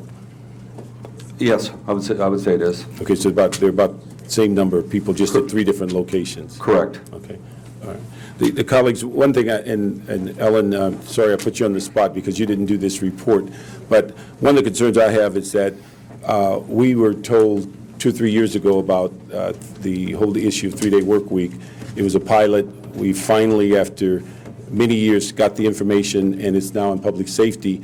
My concern is that before we expand it, that we actually go through this and figure out what it actually did and didn't do, because when we talk about all of these issues, the same thing that was said about the sworn 3-day work week, we're now hearing about the issue of the civilian 3-day work week. The dilemma is that the one area, and having studied this now for years, is that we can't get over is that 3-day work week, you come to work 100 days a year, versus a 5-day work week, you come to work over 200 days a year. And there's a total inability to compensate for that loss of times that you come to work. And even though, and I forgot to ask you about, you're going to have a flexible shift that overlaps to compensate for the change of watch. But even with that, what we've found, and just recently in the issue of the monthly status report, one of the things we found just this year from July 1st to, I believe, October, that the police department used about $9.5 million over their overtime account. What was of concern was when we looked at the categories that they spent the money on, about $3 million was just routine patrol. It wasn't end of watch. It wasn't dealing with emergencies. It's actually deploying people on overtime to work a regular shift. And also, it appears that in the detective operation was about $2 million that we are also paying people to come to work on regular shifts to do regular work on overtime. And so with that and all these issues that we're moving forward on, in my judgment, it doesn't appear that this would be prudent for us to move forward with another pilot. At the same time, we've not studied the existing pilot. And again, from looking at the report, and I know it's a little different, but the issue is it's all within one department. And again, we have seen over and over again pilots that have started, management has a right to unravel them, and always we come to the same conclusion. Once you give it to them, we can't take it back. And I'll just bring one point of reference. Just this contract year in EEA, we removed a pilot that started in 1944, in which we gave Morning Watch employees a short shift so they can go do their second job at the aircraft factory. And then we later added a Morning Watch bonus, and we did a lot of other things for them to work a 7-hour shift. So it took us from 44 to current to change a pilot program that now says you must work a full 8-hour shift, and then you get your bonus for working Morning Watch. So we know that pilots don't go away. And we know that in looking at these issues, we have material that we didn't have before, whether we should move forward. And so that's my concern about it in the sense of the 3-day work week. And again, you just can't get over the hump of where somebody works 225 days a year, and now you're saying they work 100 and some odd. What we found in the study that the CAO did, we lose about 35% of the patrol cars on the street and about 30% of the personnel work shifts. On 410, you lose about 25%. So you can't overcome that by deploying people, no matter how you count the hours individually. You can't overcome the loss of number of days people come to work. So I would ask that we hold this in abeyance until, and we can ask Mr. Weiss when we might see this in public safety so that we can have the ability to be guided by what's in the CAO report as we move forward on adopting an additional flexible work schedule, a 3-day work week. Mr. Zine. Thank you, Madam President. 1944 and 2006. It's a whole nother arena. We didn't have the hundreds of people in state prison and the jail system and the issues that we're dealing with today. The concern about this is a pilot project. We are going to limit this to 3 facilities: Metro Jail, Wilshire, and Hollywood. Correct. And as stated, there's no court involved. There's very little overtime involved because they're working structured environment. I don't think that it's fair to the employees and the unions that we negotiate with to put a carrot out and then to compromise on a pilot and then withdraw that pilot and send it back to committee. This has gone through how long a period of time of debate and discussion and review? We started working, actually, I started working on this in October of 2004. So now we are in 2006, almost 2007, and we're not going to know if it works or not unless we try it. And clearly, if we look at agencies around this country, a modified work schedule for law enforcement is what has come about. And in 1944, we didn't have police cars with radios, and it was a whole different environment when people went to jail, and we didn't have detention officers. We had police officers that worked in those jails. We didn't have the volume that we have today, or the congestion on the roads that we have today, or the great distances that people have to work today. And I equate this compressed work schedule to an individual who has 4 quarters or an individual who has a dollar bill. Either way, it amounts to $1. So if you're working a modified schedule, you're still putting in the hours that you're required to, and you're fulfilling that. And if you're working an 8-hour shift, there's the prep time, there's the time when you leave, and if you work in a 12-hour shift, you can get more done and more consistency instead of the change of watch as we see take place. I don't see any reason why we need to send this back to committee.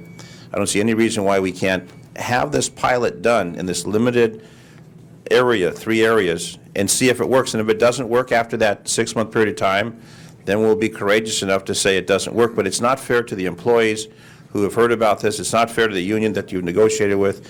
It's not fair to the people who will benefit to say we're going to pull it away. And clearly, we have a difficult time recruiting police officers, and all other agencies across this country have a difficult time recruiting officers. And I know that we have a problem with recruiting detention officers.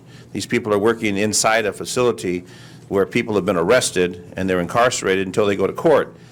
So my recommendation, and all due respect to my colleague, and I know his passion about the compressed work schedule, I come from the opposite side of the fence to say, try it and see, and if it doesn't work, then we go away with it. But it's worked in the police department, it's worked in many departments across the country, and if we want to recruit anyone, we've got to be competitive. We keep talking about a competitive interest in recruitment. And I know, Captain Finley, your passion for doing the right thing, and you have that assignment as the jail captain, and your best opinion from your experience, and I know you've worked patrol divisions and other activities, your personal opinion, putting everything aside, do you think we should do this for the people under your command? Absolutely. I don't see this as, you can't compare this with sworn. Again, as we said before, when it's end of watch, the people go home. It's not like with the sworn where they get a radio call or they make an arrest at end of watch and they're stretched out throughout the day.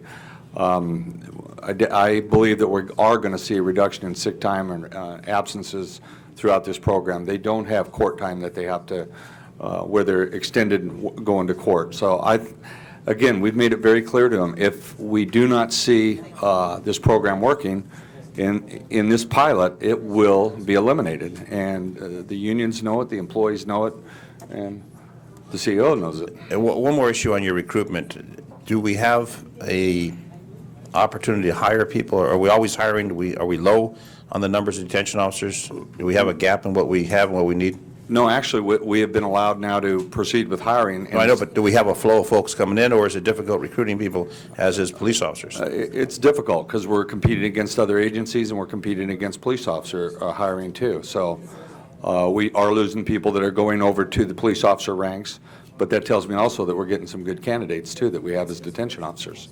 And again, the environment they're working in is inside a jail, a closed facility, where they report at a certain time, they leave at a certain time, and there's not much in between where they can get tied up in an overtime activity. Exactly. So out of respect for my colleague, I would recommend not sending this to public safety, not delaying it any longer since it's been delayed for a couple of years, but to proceed with the pilot for a 6-month period of time and approve that matter and move forward with it for the pilot. Mr. Weiss. Thank you, Madam President. I've listened to the discussion between Mr. Zine and Mr. Parks, and I think you're both very sincere in the positions that you're taking, and I think Mr. Zine, you did a good job at committee in reviewing this, and I think Mr. Parks, you have many concerns that you appropriately have about the sworn program, which will be addressed and studied by the CAO. But I think the staff have made sufficient distinctions between this issue and that issue that the discussion here, I think, would only be replicated if we had the matter in public safety. So I am comfortable as chair of public safety seeing the matter go through today. I'm sure we will have discussion in committee about the CAO report on the sworn item that you have requested. Thank you. Seeing no other members on the queue, this item is now before us. Madam Clerk, open the roll, close the roll, tabulate the votes. 9 ayes, 1 no. Those items are approved. Next item. Item number 23, called special by Councilmember Parks. I think that was item number 23. Sorry, I thought it was from. Thank you, Madam Chair. I just would like to bring this issue up because Mrs. Hahn and Mrs. Perry and myself probably use MLK Medical Facility more than most. And one of the things we've gone through the litany of issues of whether it's going to close, we lost the trauma unit a while back, and just how it's going to operate in the future. And the purpose of this motion is to send a signal to the LA County that we are supportive of their effort to retain the $200 million that to help that facility operate. But we're also supportive, even though they are moving resources and programs between King Drew Hospital and the UCLA Harbor General, that this is a way that puts that hospital, MLK, under the jurisdiction of a hospital that is run well, that has a great reputation, and we hope that will salvage the remaining units within the King Drew facility. And certainly there's going to be some confusion early on as to what services are at what facility, and also in the sense of making sure that people know how to get to those facilities. The one thing that's important to myself, and I'll speak a little bit for Mrs. Perry, is that if this hospital were to close, the only hospitals available in the immediate area would be to come down to California Hospital downtown, which would add minutes and several minutes to the ride, or to go to Harbor General or to St. Francis, I believe, in Long Beach, in Linwood. All of those would add to the trauma of people with medical emergencies, and also including CD15 in the north part of that district and CD9 and 8. We probably have the most violence ongoing in the city of LA, which in addition to that needs immediate care, and we're not short on the medical emergencies as far as heart attacks and a variety of other things. So I wanted to make sure that we sent that message to the county, that we support what they're calling the Metro Care Plan that merges those two facilities administratively,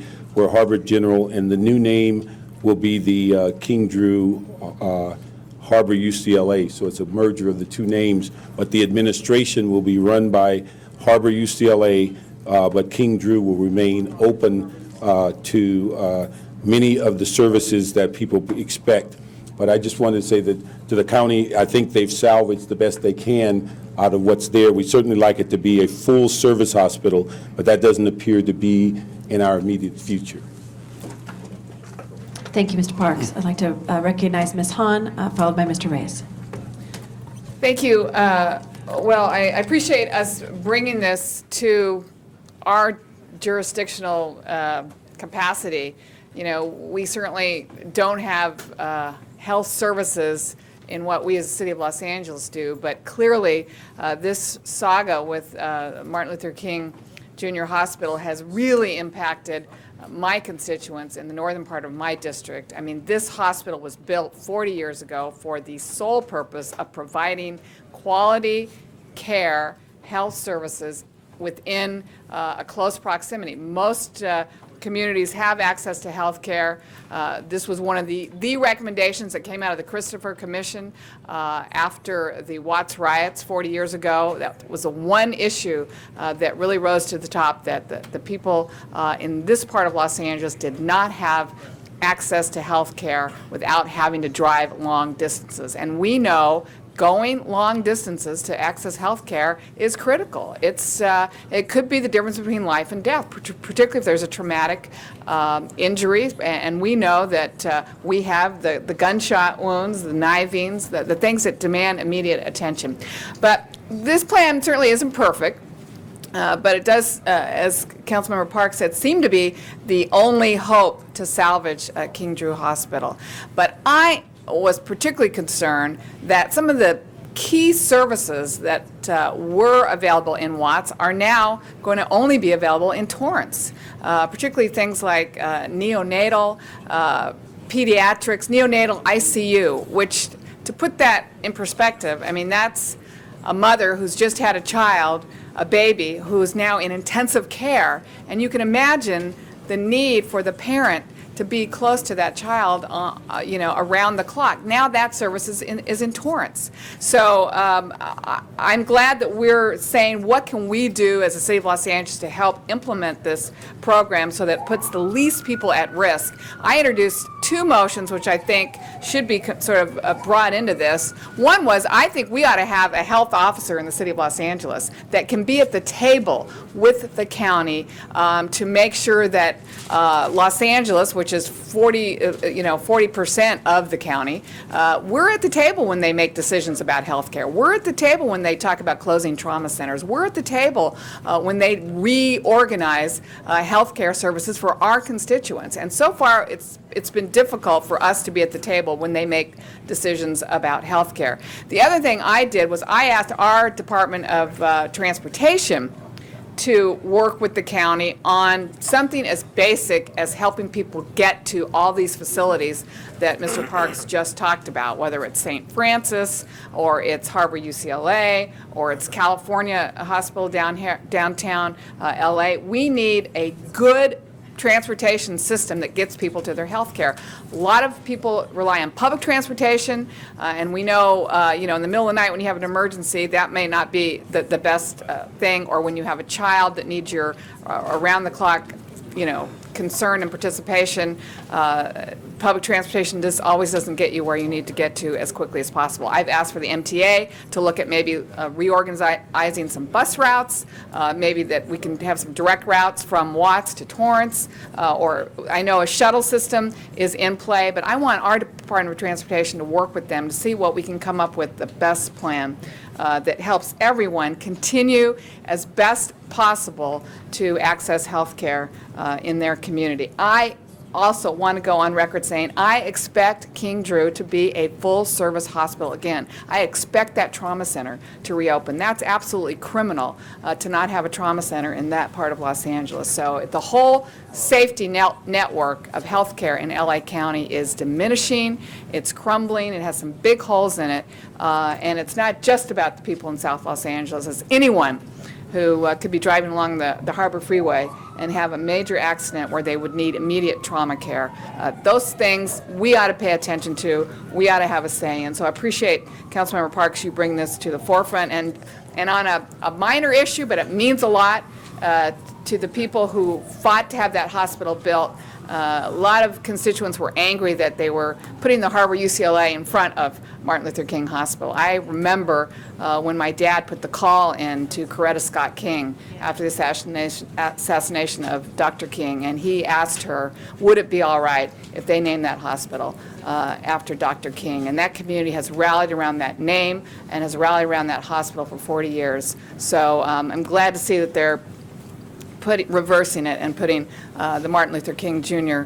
Hospital, Harbor UCLA. I think that was a small thing to do, but it was so symbolic and it meant so much to the people who have fought for that hospital for their lifetime. So I'm glad we're working on this together. Thank you, Ms. Hahn. And Ms. Hahn, your motion went through our committee just a week ago with the transportation. They're going to come back in 30 days based on your leadership on that item. So we look forward to them coming back with some options for you. Mr. Reyes. Thank you, Madam President. And I wanted to thank my colleagues, Councilor Parks and Perry, for introducing this motion. And my question to Councilor Parks, were there certain elements within the city that you felt we could be looking at in being supportive? And you can hold my time. I just want to get a feeling for where we're going with this. I think Ms. Hahn covered a couple of them, and that's on the having a health officer, because we're left out of the loop on any of those discussions, and I don't know if it's appropriate of what we rely on the current health officer and personnel. It may require a higher level position. The transportation issue she said on, so I think those are a couple that we can address, but I think what's important for us is to be at the table to make sure that when they start divvying up the services, that we have some input into what and how it impacts the community. And that's what we've heard about it, but we've not been at the table. I think one of our strengths as a city is our ability to designate land and land use when it comes to services. I know you are aware of the Residential Assistance Services Zone, the RAS zone, that literally gives you the ability to establish support systems, social services, if you create a mixed use with housing on top. And with my former life, working with the planning department, I was able to survey these neighborhoods, and I'm very much aware of the underused level of property that could be targeted for these services. When we talk about leveraging our discretion and our ability to create these types of facilities, it really is up to Councilmember Hahn and Perry and Councilmember Parks to identify where you feel these changes could occur. And I would just, as a humble advice, as we go through our community plans, and the planning director is looking at raising the number of personnel for community plans, that we actually start designating locations that can complement these types of services. We can have mixed uses. The key here is, in my mind, is that we're going to continue building schools. We know what the housing crunch is doing to the prices of housing. The cost of land is soaring. So what we can do to leverage locations for these facilities will go a long way in creating access to these services.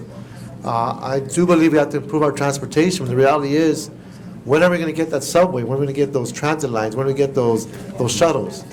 These developments can happen, I believe, at a quicker pace. And I just want to offer that as a way to approach this issue. Thank you, Mr. Reyes. Seeing no other members on the queue, Madam Clerk, if you would please open the roll, close the roll, tabulate the votes. 10 ayes. That item has been approved. Next item. Next item, Madam President, is item number 24, and that was called special by Councilmember Labange. Thank you very much, members. This is an item of a property in Hollywood. We had it several weeks ago. I tried to make an effort to bring parties together. Parties did come together 2 days ago, but the gap is too large. The gap is too large in what I could see. In reviewing the report that was done by Planning and Land Use and Management, I ask you to support that report. We move on. I apologize that this didn't happen because it could have made a special building, but unfortunately, the gap is too great at this time to be able to try to see this building saved. A willing buyer did come forward, but I don't believe had enough resources in order to achieve the goal of acquiring the property, what I think is fair.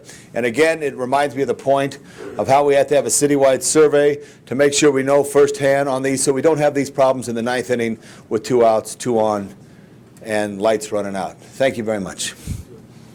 Thank you. Mr. Reyes?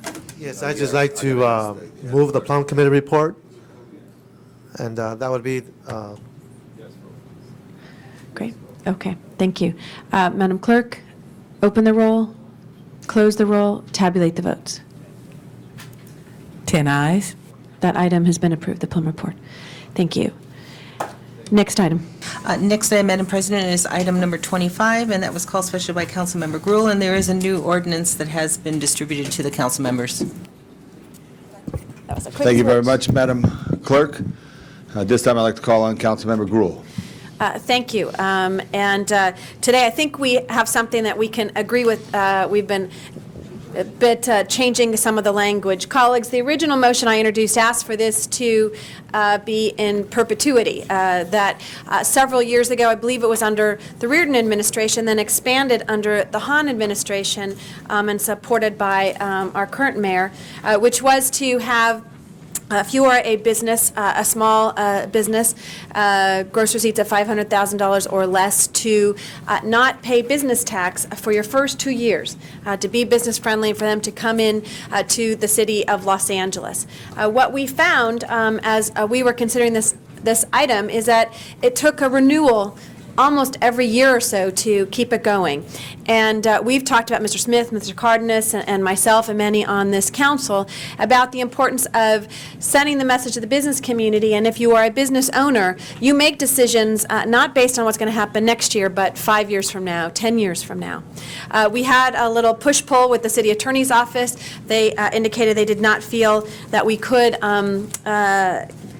if in dire circumstances, be able to rescind that at any point in time, and so they did not think we could do it in perpetuity. We have bandied about a number of years. What we do have before us is an item, and working with Mr. Parks' office, that would allow it for a 10-year period of time, 5 years, which would be in existence, and then after that 5-year period, there would have to be an action by the council to rescind it, that it would automatically be renewed unless someone came in and said that we wanted to rescind that. And I anticipate, again, as we've seen in the last few years under business tax reform, that in fact, when we are business friendly, we have seen an increase in the revenue that has come into the city of Los Angeles. And so there are some checks and balances in there to ensure, again, if there is any kind of catastrophe, natural disaster, or legal disaster, we'll say, being sued, that will negatively impact our budget and really begin to impact our public safety and other items, that we do have the flexibility to reconsider. But I thought it was very important that we send a message, and I think we've worked out a good compromise on this item and would ask for an aye vote. Is there any public comment on this matter? I'm Deputy City Attorney Carmen Hawkins. I'm here from the City Attorney's Office to address any questions that any council person may have as the proposed ordinance. Okay, Mr. Parks. Thank you very much, Mr. President. I just want to thank Wendy for being so insistent that we finally got the language done, but also want to thank our CLA, Lynn, and also Jerry, the CAO with Ray and Bill Fujioka, and Ms. Hawkins, and also Pete for working out this language, because we almost drove the city attorney a little crazy because we had so many versions, but you've gotten the essence of it. We have the ordinance today. And without all that help, I think we would have an ordinance that we would not have been happy with on the first call, because there had some issues in there about whether we were protecting the city's general fund. And I think by somewhat inadvertent, we lost the first year of the taxes by not putting that phrasing in initially. So I think this gives us a lot of satisfaction that we can send that message to the business community. But on the other hand, we have safeguards in case something goes terribly bad on the budget. And we also put safeguards to where it cannot arbitrarily just disappear. It's got to be an active effort by the city council to change that within the first 10 years. And so I appreciate the city attorney's efforts, particularly the last minute changes in the ordinance. On behalf of my office, I say thank you. Okay, with that, we have no more comments from, I'm sorry, I'm sorry. Just, so what we will do is receive and file the original motion and ordinance and go with the new ordinance that's been presented to us before. And thank you, Mr. Parks. I call it, I think that's a compliment of being persistent and insistent on this item. So I would ask for an aye vote. Thank you. And thank you, Mr. Parks, for being a little flexible on this. Just a little, though. Thank you. Mr. Parks has been happily married for many, many years, so he knows how to be flexible and understanding and all that. With that, no more comments from the members and no more public comment. I will now open the roll, close the roll, announce the vote. 10 ayes. 10 ayes. That item is approved. And also, just for council's information, the ordinance on that will go over to December 12th. Okay, we'll hear that item on December 12th. Okay, next item on the agenda is item number 24. Actually, item number 26. I'm sorry, 26. And that was called special by Councilmember Reyes, and there is an amending motion that has been distributed to the council. Okay, I'd like to move on this item unless, I don't believe there's any cards on this item, so I'd like to move 26A with amendments. Is there someone here? 26A, we have one comment card from the public. You do have one card? Yes. Elia Thompson, please come forward. Hi, good afternoon. I'm Elia Thompson. I'm an attorney with Jeffrey Mangels, Butler and Marmoro. We represent the developer GH Palmer, and we just want to state for the record that not only do we agree with these conditions, modifications, but we just want to thank both the city engineer, CRA, and especially Councilman Reyes' office for working with us to try to create a much more pedestrian-friendly area that we think will be a much more benefit not only to the eventual development of the property, but also the community at large. And we just wanted to state our support for the record. Also wanted to say that although I'm a Bruin, I appreciate your school spirit, but go Bruins. Thanks. Thank you very much. Appreciate your comments. Lost a vote from Mr. Smith. She said go through with it. Once again, Mr. Smith has been happily married, and he understands that sometimes you can still understand the real issue at hand and maybe disagree a little bit, right, Mr. Smith? Okay. What? That ends the public comment, and Where's Herb? we Where's now Herb? open the roll, close the roll, announce the vote. 10 ayes. 10 ayes. Okay. With that, that item's approved. We move to the next item. Council has motions for posting and referral. Item number 24? Okay, I'm sorry. Okay. Yes, I'm sorry. Please announce again. Council has motions for posting and referral. Okay. Posted and referred. And that clears the desk, Mr. President. Okay. That clears the desk. Any announcements? In Mr. Toluca Labange. Lake District, there'll be a wonderful holiday fair tonight from 5 o'clock on. You're welcome to visit Toluca Lake this evening, all within the sound of my voice, for a wonderful holiday festive with the business community. That's tonight, and also tomorrow night on Saturday. It's in the Los Feliz District for their holiday business district, both Vermont and Hillhurst. Thank you for that invitation, Councilman Labange. We'll go to Ms. Gruhl.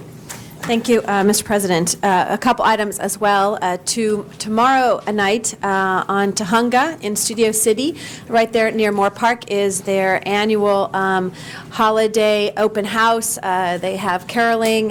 It's really a great community event. We encourage people to come out. Also, tomorrow afternoon, the Grossman Burn Center at our fire station will once again honor those who have survived and who have supported individuals who have had to be there at the Grossman Burn Center. And then lastly, on Sunday, both in Mr. Weiss's district and my district, the Sherman Oaks Homeowners Association is having a toy drive. I think it's from 11 to 2. We encourage you all to come out to the Ralph's parking lot there at Hazeltine and Ventura Boulevard to drop off toys that can be given to kids. I think we will have a visit from Santa, as well as a Remo drums will be there. It's always the largest drum. I'm not sure large drum where, but it is a big drum that they have, and the kids can go up. You have to take a ladder, and our fire department is always there. So we encourage you to enjoy the holiday spirit. Thank you. Thank you, Ms. Gruhl. Ms. Hahn. Thank you. I just want to announce the holiday festivities going on in my 15th Council District this weekend. Tomorrow, Saturday, at 12 noon, we'll have the 41st Annual Watts Willowbrook Christmas Parade.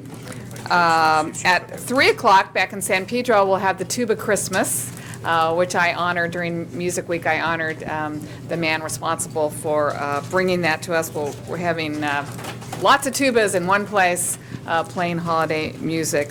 Then tomorrow night, I believe it's at 5:30, we'll have our annual Holiday Afloat Parade in the main channel of the Port of Los Angeles. It's our boat parade, which should be a lot of fun. There's a lot of good viewing places for people along the waterfront for that. And then on Sunday at 2 o'clock, we'll have our San Pedro Christmas Parade. So we invite everyone to come on down to Watts and San Pedro this weekend and enjoy the festivities. Thank you, Ms. Hahn. Councilmember Wisar. Thank you very much, Mr. Cardenas. I'd like to announce the 14th Council District First Annual Toy Giveaway and First Street Bridge Lighting Ceremony this Sunday on our beautiful First Street Bridge between Vignes and Mission Roads. That's the bridge on First Street that goes from downtown Los Angeles to Boyle Heights. The festivities will take place between 3 and 8 p.m. and will include a toy distribution for 5,000 children, 20 tons of real snow. That's a lot of tons. That's a lot of tons. Is it probably cover the whole bridge? No? No. Well, it's 20 tons of real snow for kids. Santa's workshop with fun activities for families. Santa Claus will be there to take pictures with children and get their wish lists. And Santa's kitchen will have delicious pastries, hot cocoa, coffee, tamales, and delicious churros. Entertainment includes local children's choir, an exciting show by a wildlife show by the Animal Guys. And last but not least, we will light the First Street Bridge with lights, and it's guaranteed to be a magical event. And I have a special invite for Tom Labange. We all know how much he loves our bridges here in the city of Los Angeles. Thank you, Santa Wisar. Councilmember Reyes. Thank you, Council President. This weekend is a very active one. Tonight, we have our Noche de las Memorias World AIDS ceremony. It'll be at Lincoln Park, beginning at 7 p.m. Tomorrow morning, the Junior Aztecs and Nightingale Junior High, LA Bridges will have our Cypress Park cleanup at 8 a.m. At 3:30 on Avenue 50 in Highland Park, we'll have our art exhibit featuring the children of migrant workers. At 4 o'clock, our Historical Society will have their open house at the Loomis home on Avenue 43, 200 East Side 43. This is Charles Loomis, the first librarian and developer of the Southwest Museum. And on Sunday, we'll have our 62nd Northeast Holiday Parade taking place in Highland Park, our 62nd, and it'll be beginning at 12 o'clock, and they'll be ending at Sycamore Grove Park. I'll invite you to Highland Park for that grand event. Thank you very much. Mr. Smith? Thank you, Mr. President. On Sunday at 1:30, Granada Hills Community will have its annual Christmas parade, a holiday parade, starting on Chatsworth and Encino, going to Zelza. And all of us, I think, want to take an opportunity to wish Congressman Brad Sherman our best wishes. On Sunday afternoon, he will be wed. 52-year-old finally found the love of his life, Lisa Kaplan, and they'll be betrothed on first marriage. Anyway, we all congratulate Brad. He's a good man for the Valley, and we just want to wish him well. Thank you. Councilmember Parks. Little sensitive there, Jan. Okay. Don't go there. I'd like to announce several events in the 8th District. One, the annual 8th District Winter Wonderland and giveaway will be December the 16th, 11 a.m. to 2 p.m., Lamert Park at the corner of Crenshaw and 43rd Place. Also, one of our local churches will be having the Celebrate Life Cancer Ministry will be holding its annual gala tonight at December 1st, 6:30 to 10:30 p.m. at the Radisson Airport on Century Boulevard. And then St. Mark's AME Church will be having its annual caroling, jazz, gospel, and blues program at 12923 Avalon Boulevard, hosted by Pastor Eagle. And then LAX is having their community meeting dealing with the specific plan amendment, which will be Wednesday, December the 6th at 6 p.m. and on Saturday, December the 9th at 9 a.m. And it will be, both of those meetings will be held at the Flight Path Learning Center at Imperial Terminal on West Imperial Highway. And then finally, the Greater Los Angeles African American Chamber of Commerce will be having their annual Christmas event on the 14th of December, which is Thursday, at the Skyview Penthouse at the Radisson Hotel on West Century Boulevard. Okay, thank you. Councilmember Labange. I apologize, Mr. President. I made an error to say that on Sunday morning is our first inaugural half City of Los Angeles Marathon, which will start in Griffith Park and run through the park and through Mr. Garcetti's district, through a little of your district, Mr. Reyes, to finish downtown. A half marathon is half of the 26.2 miles, so it'll be 13.1 miles, and it'll be a great day for many people in that area. And the funds for it will go to local schools. Thank you. And also on Monday in the state capitol, both the Assembly and the Senate will be swearing in their new members and returning members that represent all of us in the state of California. And once again, we'd like to congratulate our own councilman, who is still a councilman of this council body till Monday, or December 1st? About an hour ago. And once again, we'd like to thank him for his service as a member of this wonderful body, and it's been an honor to serve with him, and we look forward to his service as the new member of the state Senate representing the San Fernando Valley, Alex Padilla. Okay, and I'll give him his plaque. I should give him to his mom. She earned it. Yeah, exactly. And with that, do we have, okay. One thing. On Sunday, the Jewish Home for the Aging is going to have the Walk of Ages at their campus, Victory and Wilbur. You're all invited to come out for that, for the Walk of Ages for the Jewish Home for the Aging. And also, the 3rd annual Motor for Toys Charitable Exotic Car Show is going to take place on Sunday, 11:15 in Westlake, and we will be participating in that. And also the Tarzana Community and Cultural Center on Ventura Boulevard is going to have their annual holiday celebration. The public's invited to that in Tarzana. And I want to join my colleagues in wishing Brad Sherman very happy marriage this Sunday. Thank you. Yes, Ms. Grove.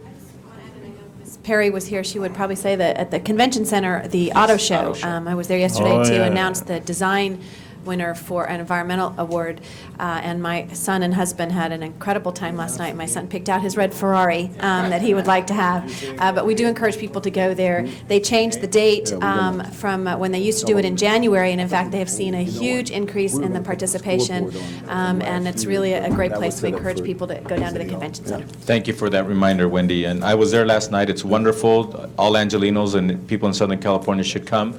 They moved it up. Now Los Angeles is a bigger show place. They moved it ahead of the Detroit Auto Show, which has always been the biggest. So it's been very successful. It's beautiful, wonderful for kids and families. I bought my son his Ferrari last night. It's a Hot Wheel. It's a Hot Wheel, and I'm glad the price on the Hot Wheels are still down. Mr. Parks. Yeah, that's what I was going to say. I wouldn't want the Bruins to leave here feeling as though It's going to be a game. it's going to be, they're going to have a game.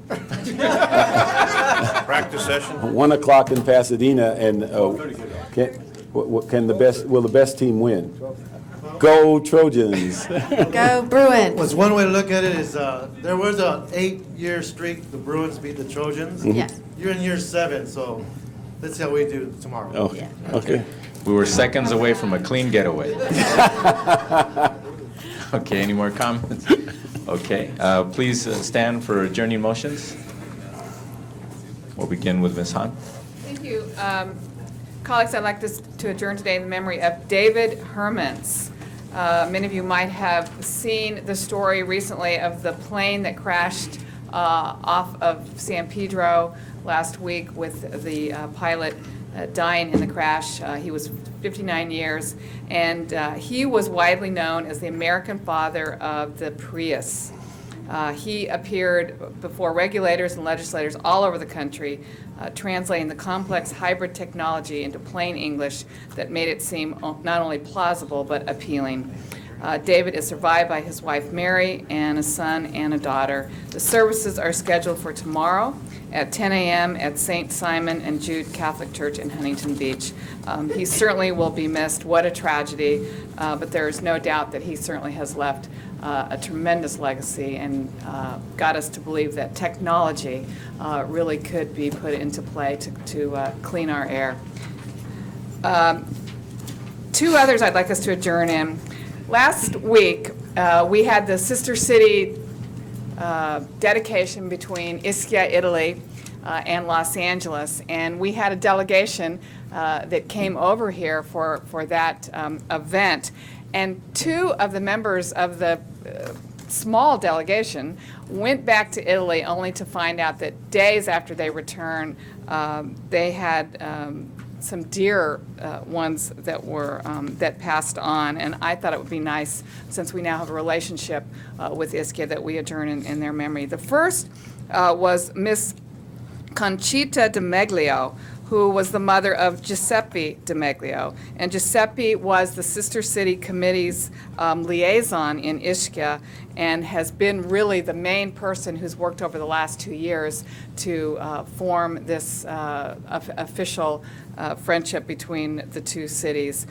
He's also the brother-in-law of Carmela and Johnny Funicello over in San Pedro, who were really the lead people on this side to make that happen. And she apparently died very suddenly, so he was able to be back only like a day until she passed away. But I thought that would be it would be the right thing for us to do. Thank you. And the second one, we also had a musical quartet that came and actually played at City Hall and then performed to a packed audience at the Warner Grand Theater in San Pedro that Friday night.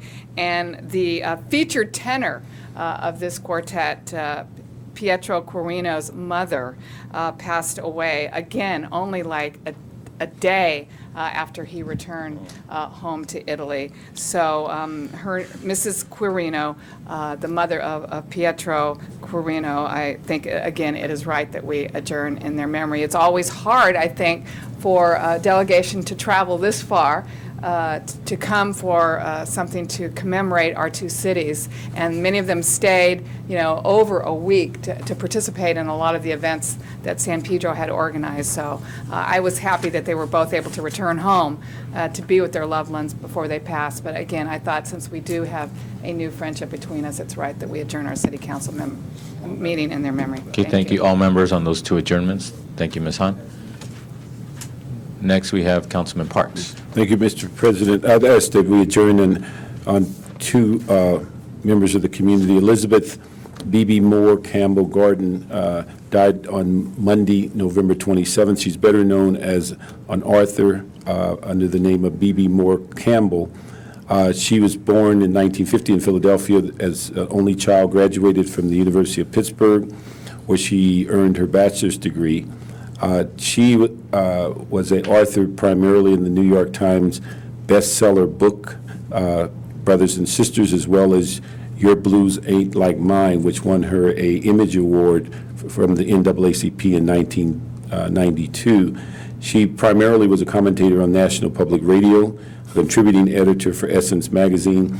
Many of her articles appeared in New York Times, the Washington Post, the LA Times, USA Today, Weekend, and other publications. Funeral services tomorrow at First AME, and she's survived by her husband and her two children, her mother and two grandchildren. Ms. Perry and Mr. Wesson would like to be added on to this one. And I think all members should add to that. All members. Okay. And then also, Mary Gail Gathers was married to one of our chamber members in Crenshaw, Harry Gathers. She retired from LA County after more than 25 years of service as a social worker. Most of her work was done in the Department of Adoptions. After retirement, she continued working as a mentor for managers in the social service area. She later decided to enter the workforce again and accepted a position as executive director of the Guidance Family Service.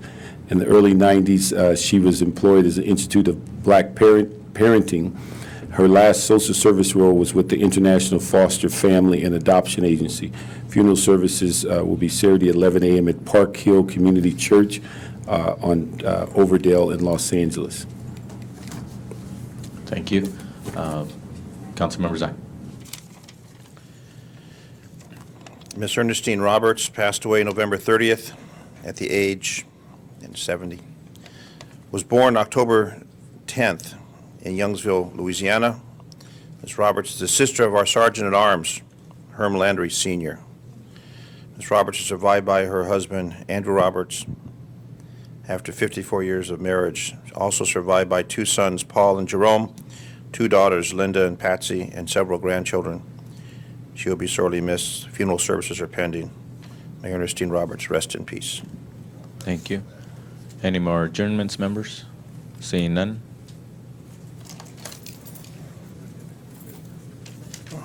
We are adjourned. Have a nice